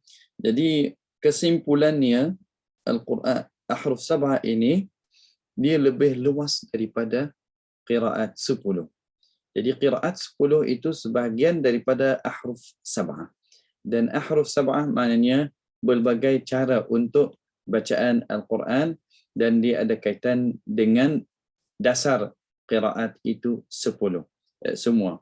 Jadi yang sampai kepada kita hanya 10 qiraah saja, sebahagian daripada ahruf sab'ah. Dan perkara ini semuanya qiraah daripada Rasulullah. Jadi tidak ada pergi di situ ikut lahjah mereka. Tetapi Rasulullah yang minta daripada Aminul Wahyi Jibril untuk ajar dengan cara yang lain. Dalam qiraat ini semua tidak ada lawanan, maknanya tidak ada dari segi maksud, tidak ada lawan, tidak ada tadad, tidak ada perbezaan dari segi maksud, semua sama saja tapi berbagai cara untuk kita baca. Jadi qiraat ini hanya pilihan saja dan tidak wajib untuk semua belajar qiraat, tapi kalau belajar qiraat lebih bagus, tetapi harus memantapkan hafz dulu seperti nasihat daripada Imam Syatibi, hafsun wa bil itqani kana mufaddala. Jadi bagi yang mau belajar qiraat harus itqan hafz dan langsung masuk ke qiraat, dan harus dengan guru qiraat yang sudah bacaannya sudah bagus dan ada ilmu qiraat, bukan hanya dia mengetahui cara bacaan saja, sebab ilmu qiraat ini sangat luas. Okey ustazah, saya harap sudah dapat jawab soalan yang pertama. Adakah ustazah sudah faham? InsyaAllah fahimtu ya Syekh. Jazakumullah khairan. Okey, selanjutnya soalan yang kedua berkaitan dengan orang tua ingin menghafal Al-Quran. Sebenarnya kalau ingin menghafal Al-Quran ini tidak ada beringkat umur, maknanya harus umur kecil saja yang bisa hafal. Semua beringkat bisa menghafal Al-Quran, tetapi mungkin agak lebih susah kalau orang yang berumur atau berusia tinggi macam 50 tahun, 60 tahun. Dan hamil Al-Quran ini orang yang bisa baca Al-Quran tanpa melihat Al-Quran. Kalau dia belum bisa seperti itu, jadi kita tidak boleh panggil hamil Al-Quran selagi dia tidak bisa baca. Dan tak semestinya dia hamil Al-Quran ini 30 juz, walaupun dia hamil Quran surah Al-Fatihah saja, tapi hamil surat Al-Fatihah. Jadi hamil surat Al-Baqarah. Hamil yakni dia membawa Al-Quran dalam dadanya dan dia sudah ingat dia baca tanpa melihat Al-Quran, dan perlu murajaah. Tidak boleh hafal tanpa murajaah. Kalau ada sesiapa yang sudah khatam, walaupun berusia apa-apa pun, dia tidak murajaah, tidak sentiasa baca, dia akan lupa, dia akan jadi orang yang tidak hafal. Wallahu a'lam ya ustazah. Adakah sudah jawab soalan? Alhamdulillah sudah ya Syekh. Jazakumullah khairan kathiran jazak ya Syekh. Barakallahu fiki wa nafa'a biki insyaallah. طيب يمكن سوف أضيف قليلا يا شيخنا. تفضل تحت أمرك. أهلا وسهلا. Mengenai al-ahruf as-sab'ah, sebagaimana yang saya pelajari di baik S1 di S2, bahwa ahruf sab'ah itu yang 6 itu sudah hilang dari peredaran ketika mushaf-mushaf yang ahruf yang sittah itu sudah dibakar oleh Khalifah Utsman bin Affan radhiyallahu anhu. Karena apa? Karena karena akan menjaga ikhtilaf. Adapun yang qiraah sab'ah, qiraah asyra itu semuanya dalam satu huruf. Itu apa? Lahjah Quraisy. Ya. Jadi tidak masuk kepada ahruf sab'ah. Jadi yang 7 itu semuanya adalah Quraisy. Dan Syekh kita, Syekh Abdurrahman Mu'nis Al-Laythi itu merupakan salah satu kabilah Quraisy. Jadi alhamdulillah beliau merupakan orang Quraisy. Makanya dari segi bacaan itu lebih fasih dibandingkan kabilah-kabilah yang lain. Ya, baik. Syekh, hunaka soal fi Amr Dardasyah wa soal taqul Ustadz, saya Afham dari Tasikmalaya, mau nasihat dari beliau ketika kami membersamai anak lelaki yang berusia 7 tahun dalam naik turunnya menghafal dan murojaah hafalannya. Syukran wa jazakumullahu khairan wa barakallahu fikum. Yani tariqah li tahfidul Qur'an lil atfal ya Syekhana. طيب بارك الله فيكم بارك الله فيك أستاذ داني وبارك الله في الأستاذة Afham. Jadi berkaitan dengan kanak-kanak atau anak yang berusia 7 tahun, ketahui semua kalau umur kita sebelum 10 tahun itu belum ada pengetahuan yang luas, belum mumayyiz seperti orang yang sudah berusia lebih seperti 12 tahun, seperti mungkin ada mumayyiz sedikit. Tapi ini ajaib lah. Mungkin ada satu orang memang dia tahu pentingnya hafal Al-Quran. Tapi tak semua kanak-kanak yang berusia bawah 10 tahun mengetahui atau ada kesedaran untuk hafal sendiri. Jadi perlu kita berusaha sebagai ibu dan ayah harus berusaha untuk menjadikan mereka hafal. Dan cara yang terbaik untuk kita memberi mereka peluang untuk hafal, harus kita kasih hadiah kepada mereka. Harus kita tidak manja mereka kecuali kalau mereka hafal. Dan juga dalam masa yang sama tidak boleh paksa untuk hafal.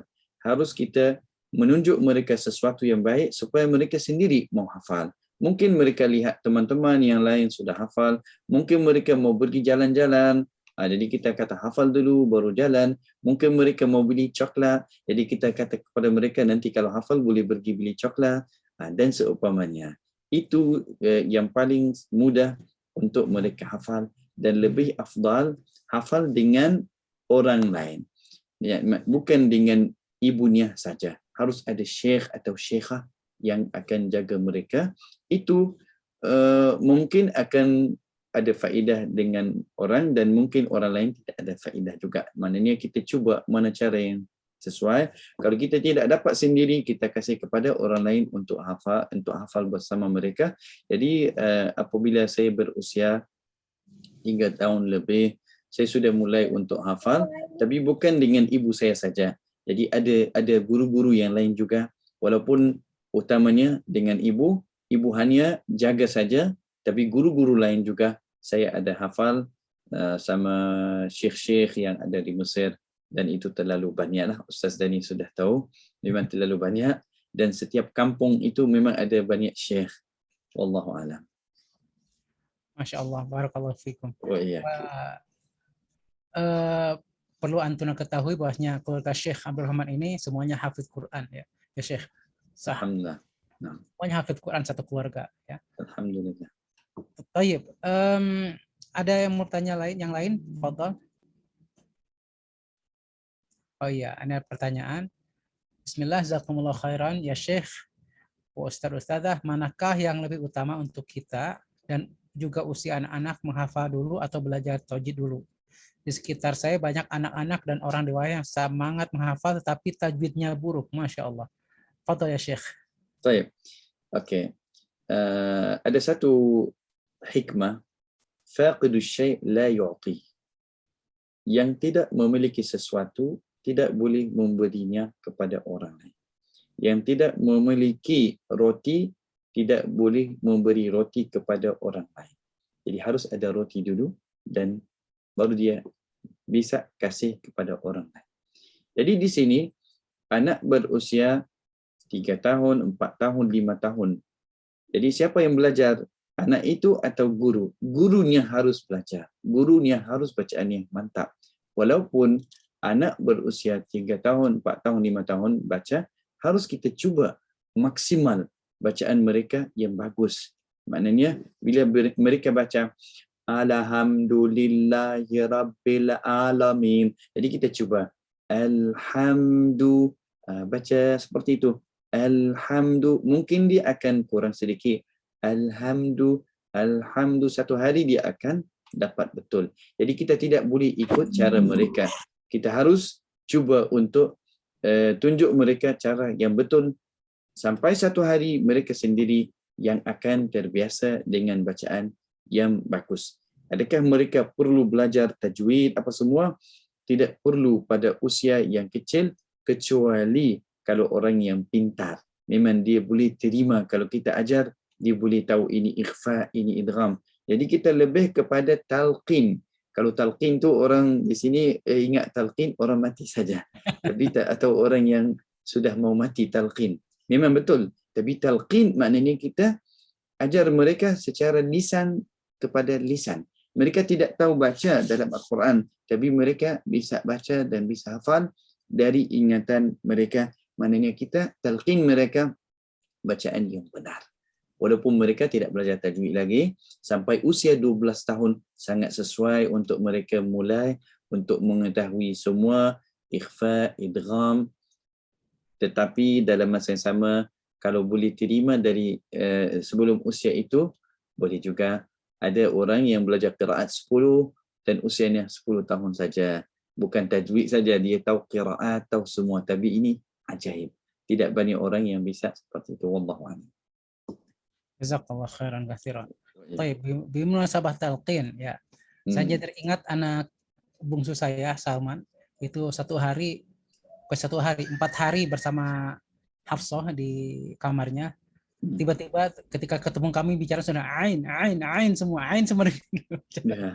Masya Allah, itu karena ditalkin oleh, ya itu memang betul kata Syekh ya, bahwasanya talqin untuk anak-anak itu lebih penting dibandingkan belajar teori. Tapi bagi orang dewasa, dan Syekh ini fenomena di di Indonesia, bahwasanya mereka itu lebih mementingkan tahfidz dibandingkan tahsin.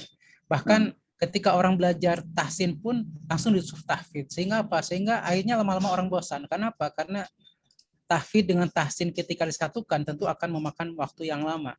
Sah kita ya Syekh? Sah.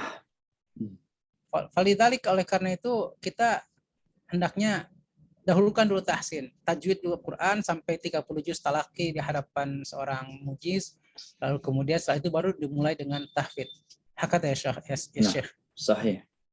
Dan berkaitan dengan tidak mudah memberikan sanad, ya Syekh ini pernah satu saat ada salah seorang tokoh ya, yang ingin mengambil sanad dari beliau. Sampai 2 kali talaki kepada beliau, tokohnya terkenal di Indonesia ya.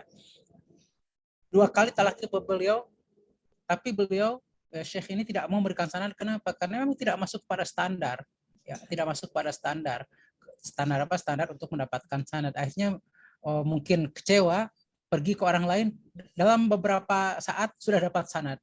La haula wala quwata illa billah. Entah sanad apa yang didapatkannya, begitu ya. Yeah. Mungkin bungkus kacang ya didapatkannya. Auzubillah min dzalik. Auzubillah. Baik. Benarkah soal aidan ya Syekh? Nah. Bagaimana hukum orang lupa hafalan Quran karena banyak kesibukan yang lain sehingga tak punya waktu untuk murajaah? Fadhal Syekh, musibah. Yang ini semua orang menghadapi keadaan yang sama, termasuk saya. Jadi harus kita cuba. Jadi ada pernah saya jumpa satu qari dan syekh, berapa banyak yang anda baca satu hari? Jadi ada yang kata 5 juz, ada yang kata 3 juz, ada yang kata 1 juz, dan ada yang kata tidak tertentu. Maknanya dia jaga kualitas. Dan ada dosa kalau kita sudah hafal dan lupa, ada dosa. Dan sebenarnya kita boleh design hari kita bagaimana. Mesti ada waktu untuk Al-Quran. Tidak akan 24 jam kita tidak ada waktu untuk Al-Quran. Saya pernah dengar Syekh Mahmud Ali Al-Banna. Itu qari yang terkenal di Mesir dan satu dunia. Beliau, anak beliau kata apa? Beliau kalau tidak baca wirid harian beliau, kalau sampai subuh dia tak akan tidur. Sampai baca dulu.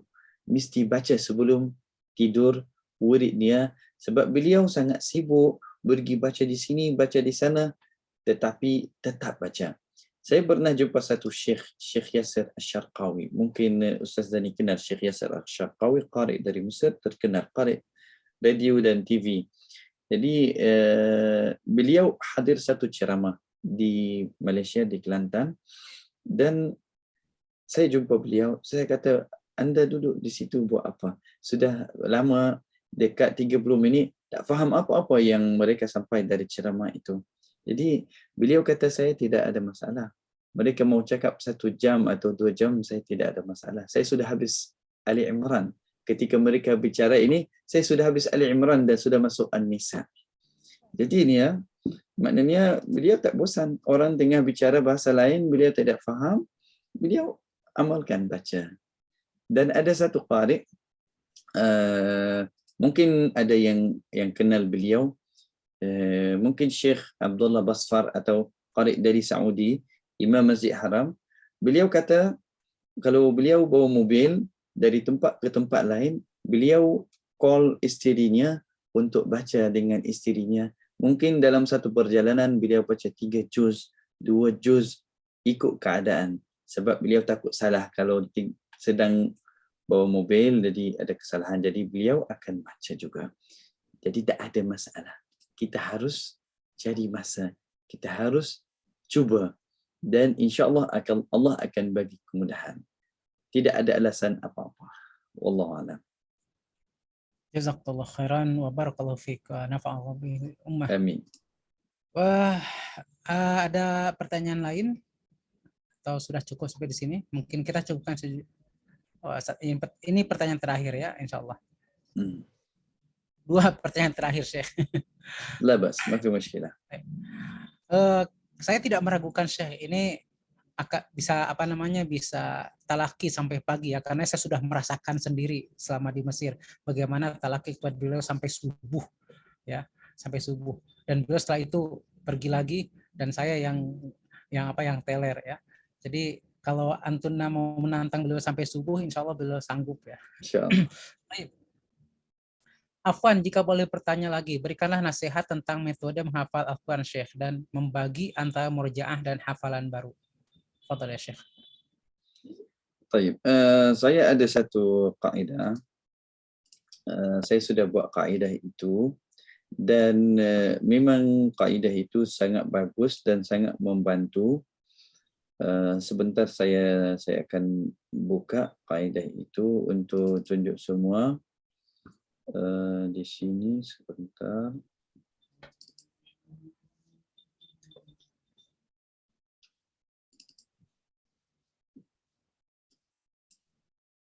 قبل الحفظ. Oke.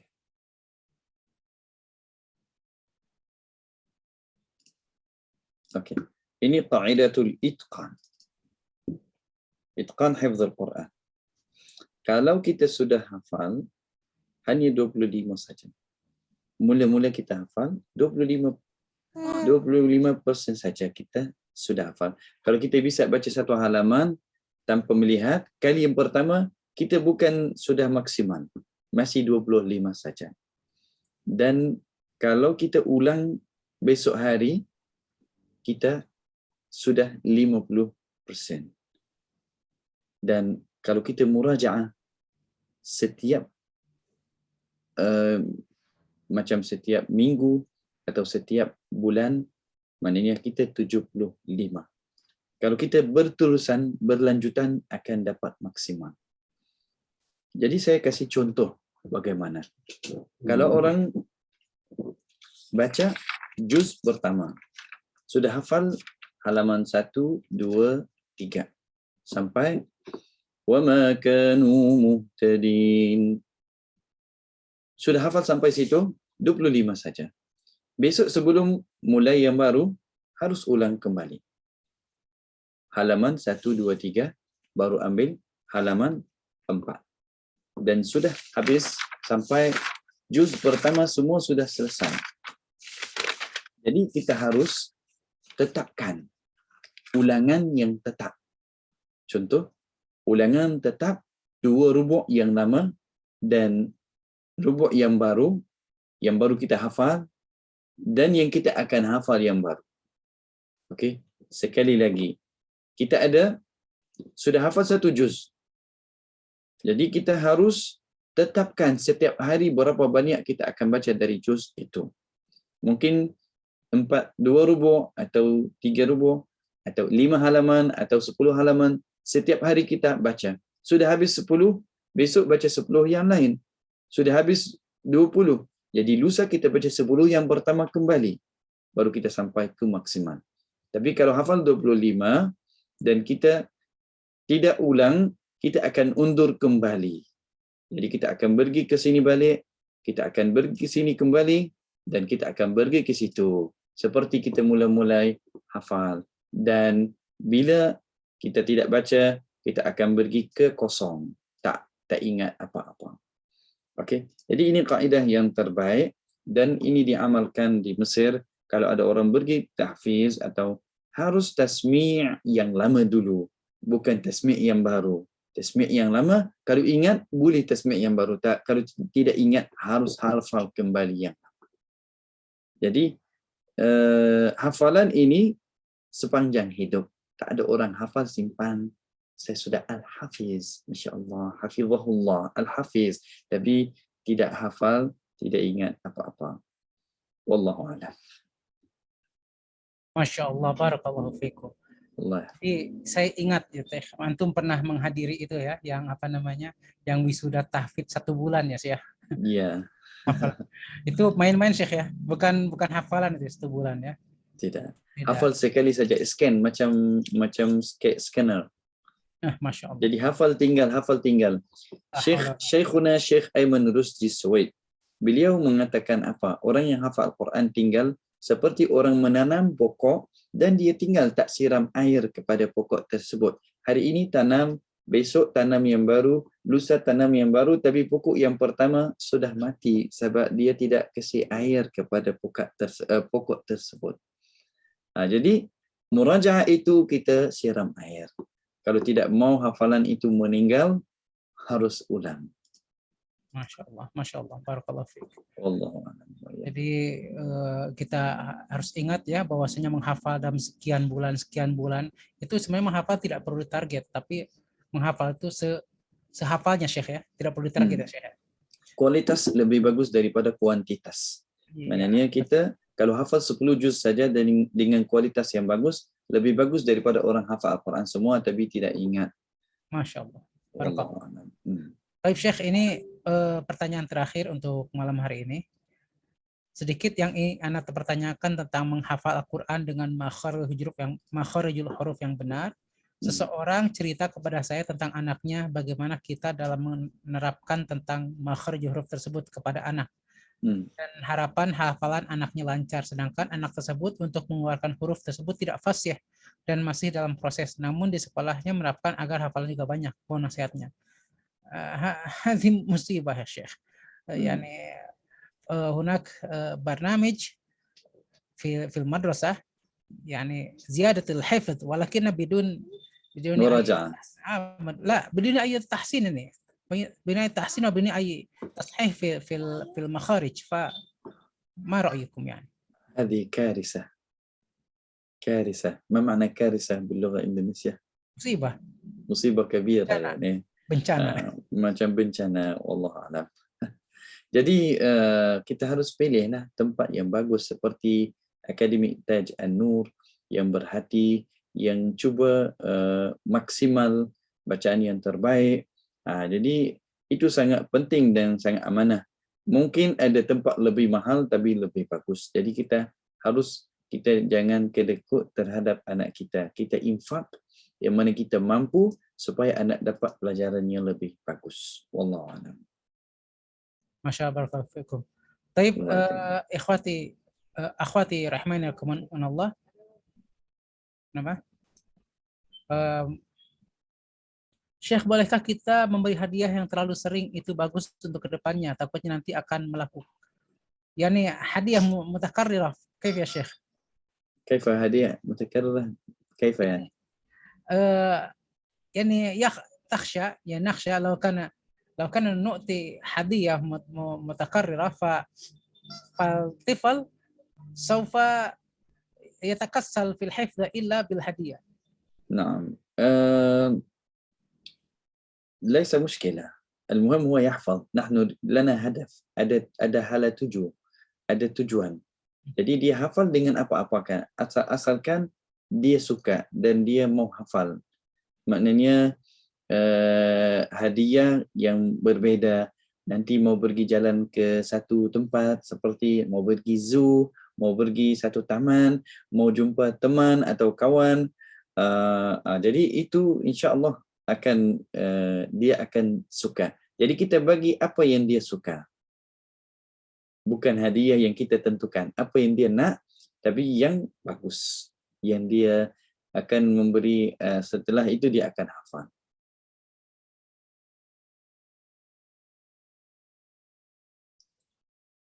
Insya Allah tidak apa-apa ya memberikan hadiah, karena ya mungkin karena dunia bukan rasuah. Kita ya, mau tujuan dia hafal. Bukan suap ya. bukan disuah ini ya. Ini bukan disuah. Karena memang dunia anak kecil itu dunia penuh dengan hadiah ya. Jadi awalnya seperti itu sampai insya Allah lama-lama menjadi kesadaran. Sama dengan ketika seorang masuk pondok, itu awalnya ada sebuah paksaan untuk peraturan-peraturan, lama-lama menjadi sebuah kebiasaan insya Allah. Ya Ustaz Dani, ada satu tambahan sedikit, saya mohon maaf. Fadhal ya Syekh. Sebenarnya anak itu harus kita adakan dia di suasana yang bagus. Maknanya kalau di rumah ada TV yang ada perkara-perkara yang tidak bagus, kalau ada teman-teman yang tidak bagus, yang memberi mereka motivasi supaya mereka tidak hafal, harus kita ada mereka di suasana yang bagus, bi'ah yang bagus, teman-teman yang bagus. Kalau dia kawan atau teman dengan orang tak bagus, tentu dia tidak akan hafal walaupun beri apa-apa kepada dia. Sahih. Bi'ah muhimmah. Ciptakan lingkungan yang bagus untuk anak-anak ya, carikan juga teman yang bagus. Ya kita jangan sembarangan dalam memilih teman untuk anak, jadi pilih-pilih. Ya, memang kita bukan diskriminasi di sini ya, tapi menjaga akhlak anak ya Syekh ya, menjaga anak agar siap untuk menghafal Quran. Taib, akhwati rahmanakumullah, ini tadi merupakan pertanyaan terakhir dan insya Allah kita sekarang akan mulai dengan acara inti, yaitu pembukaan kelas tahsin qiraah Quran bersanad online yang akan oleh Taj An-Nur. Wa sayaftatihu hadzal barnamij, yani hadzal daras مع شيخنا الشيخ عبد الرحمن مؤنس محمد هدين الليثي حفظه الله تعالى. فنرجو منك يا شيخ، نرجو منكم أن تفتح هذه الدورة أو هذه الدروس بكلمة منكم. تفضل يا شيخ.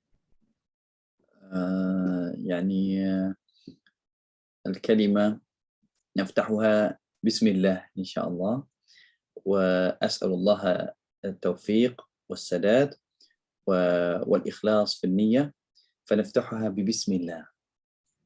الحمد لله الحمد لله الحمد لله. فجزاك الله خيرا كثيرا على حضوركم في هذه المسابقة المباركة، فيسرنا ونتشرف بحضوركم إلى هذه المجموعة، فنرجو ألا تسأموا من دعوتنا ومن حضور لقاءاتنا في المستقبل إن شاء الله. إن شاء الله. بهذا الافتتاح فإن شاء الله سوف أعيد الفرصة إلى MC. Fadal. Saya kembalikan waktu kepada MC. عسى أن ينفعنا كل ما سمعنا آمين. والآن نواصل إلى البرنامج الآخر يعني الاختمام. هيا نختتم هذا البرامج بقراءة الحمدلله. الحمد لله رب العالمين. الحمد لله رب العالمين. ولكن قبل ذلك نستعفيكم حق الاستعفاف لو وجدتم مني خطأات وغلاطات في توجيه البرامج لأن الإنسان محل الخطأ والنسيان. اللهم إنا نعوذ بك أن نشرك بك شيئا نعلمه ونستغفرك لما لا نعلمه. إلى اللقاء في وقت آخر. آخر كلام السلام عليكم ورحمة الله وبركاته. وعليكم السلام ورحمة الله وبركاته. نلتقي إن شاء الله في لقاء آخر. أستأذنكم يا أستاذنا. السلام عليكم. جزاكم الله خيرا كثيرا. وإياكم.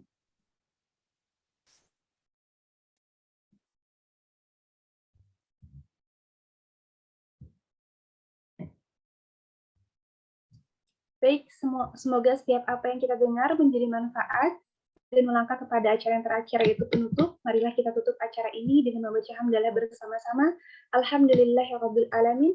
Sebelum kita akhiri acara ini, kami sebagai pembawa acara memohon maaf jika terdapat kesalahan karena manusia tempat salah dan lupa. Sampai berjumpa kembali di lain waktu. Wassalamualaikum warahmatullahi wabarakatuh. Waalaikumsalam.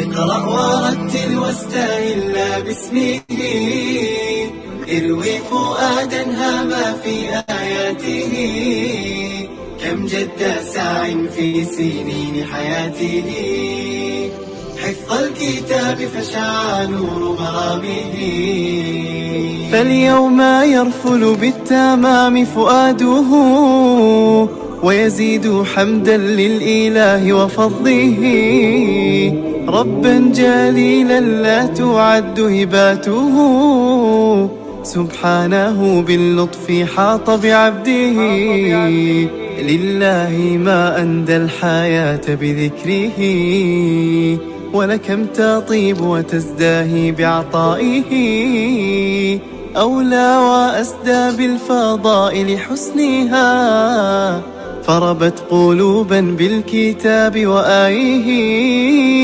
فربت قلوبا بالكتاب وآيه بانت خطانا بالبيان رقيقتان تخشى صعابا في مدارج نهجه وبغمضات أضحى شعورا عابرا حين امتلأنا من وداد حنانه ذقنا نعيما لا نمل بوصله حتى استطبنا من عذوبة قربه ما ذاق حلو الوصل إلا حاسم مستمسك بالآية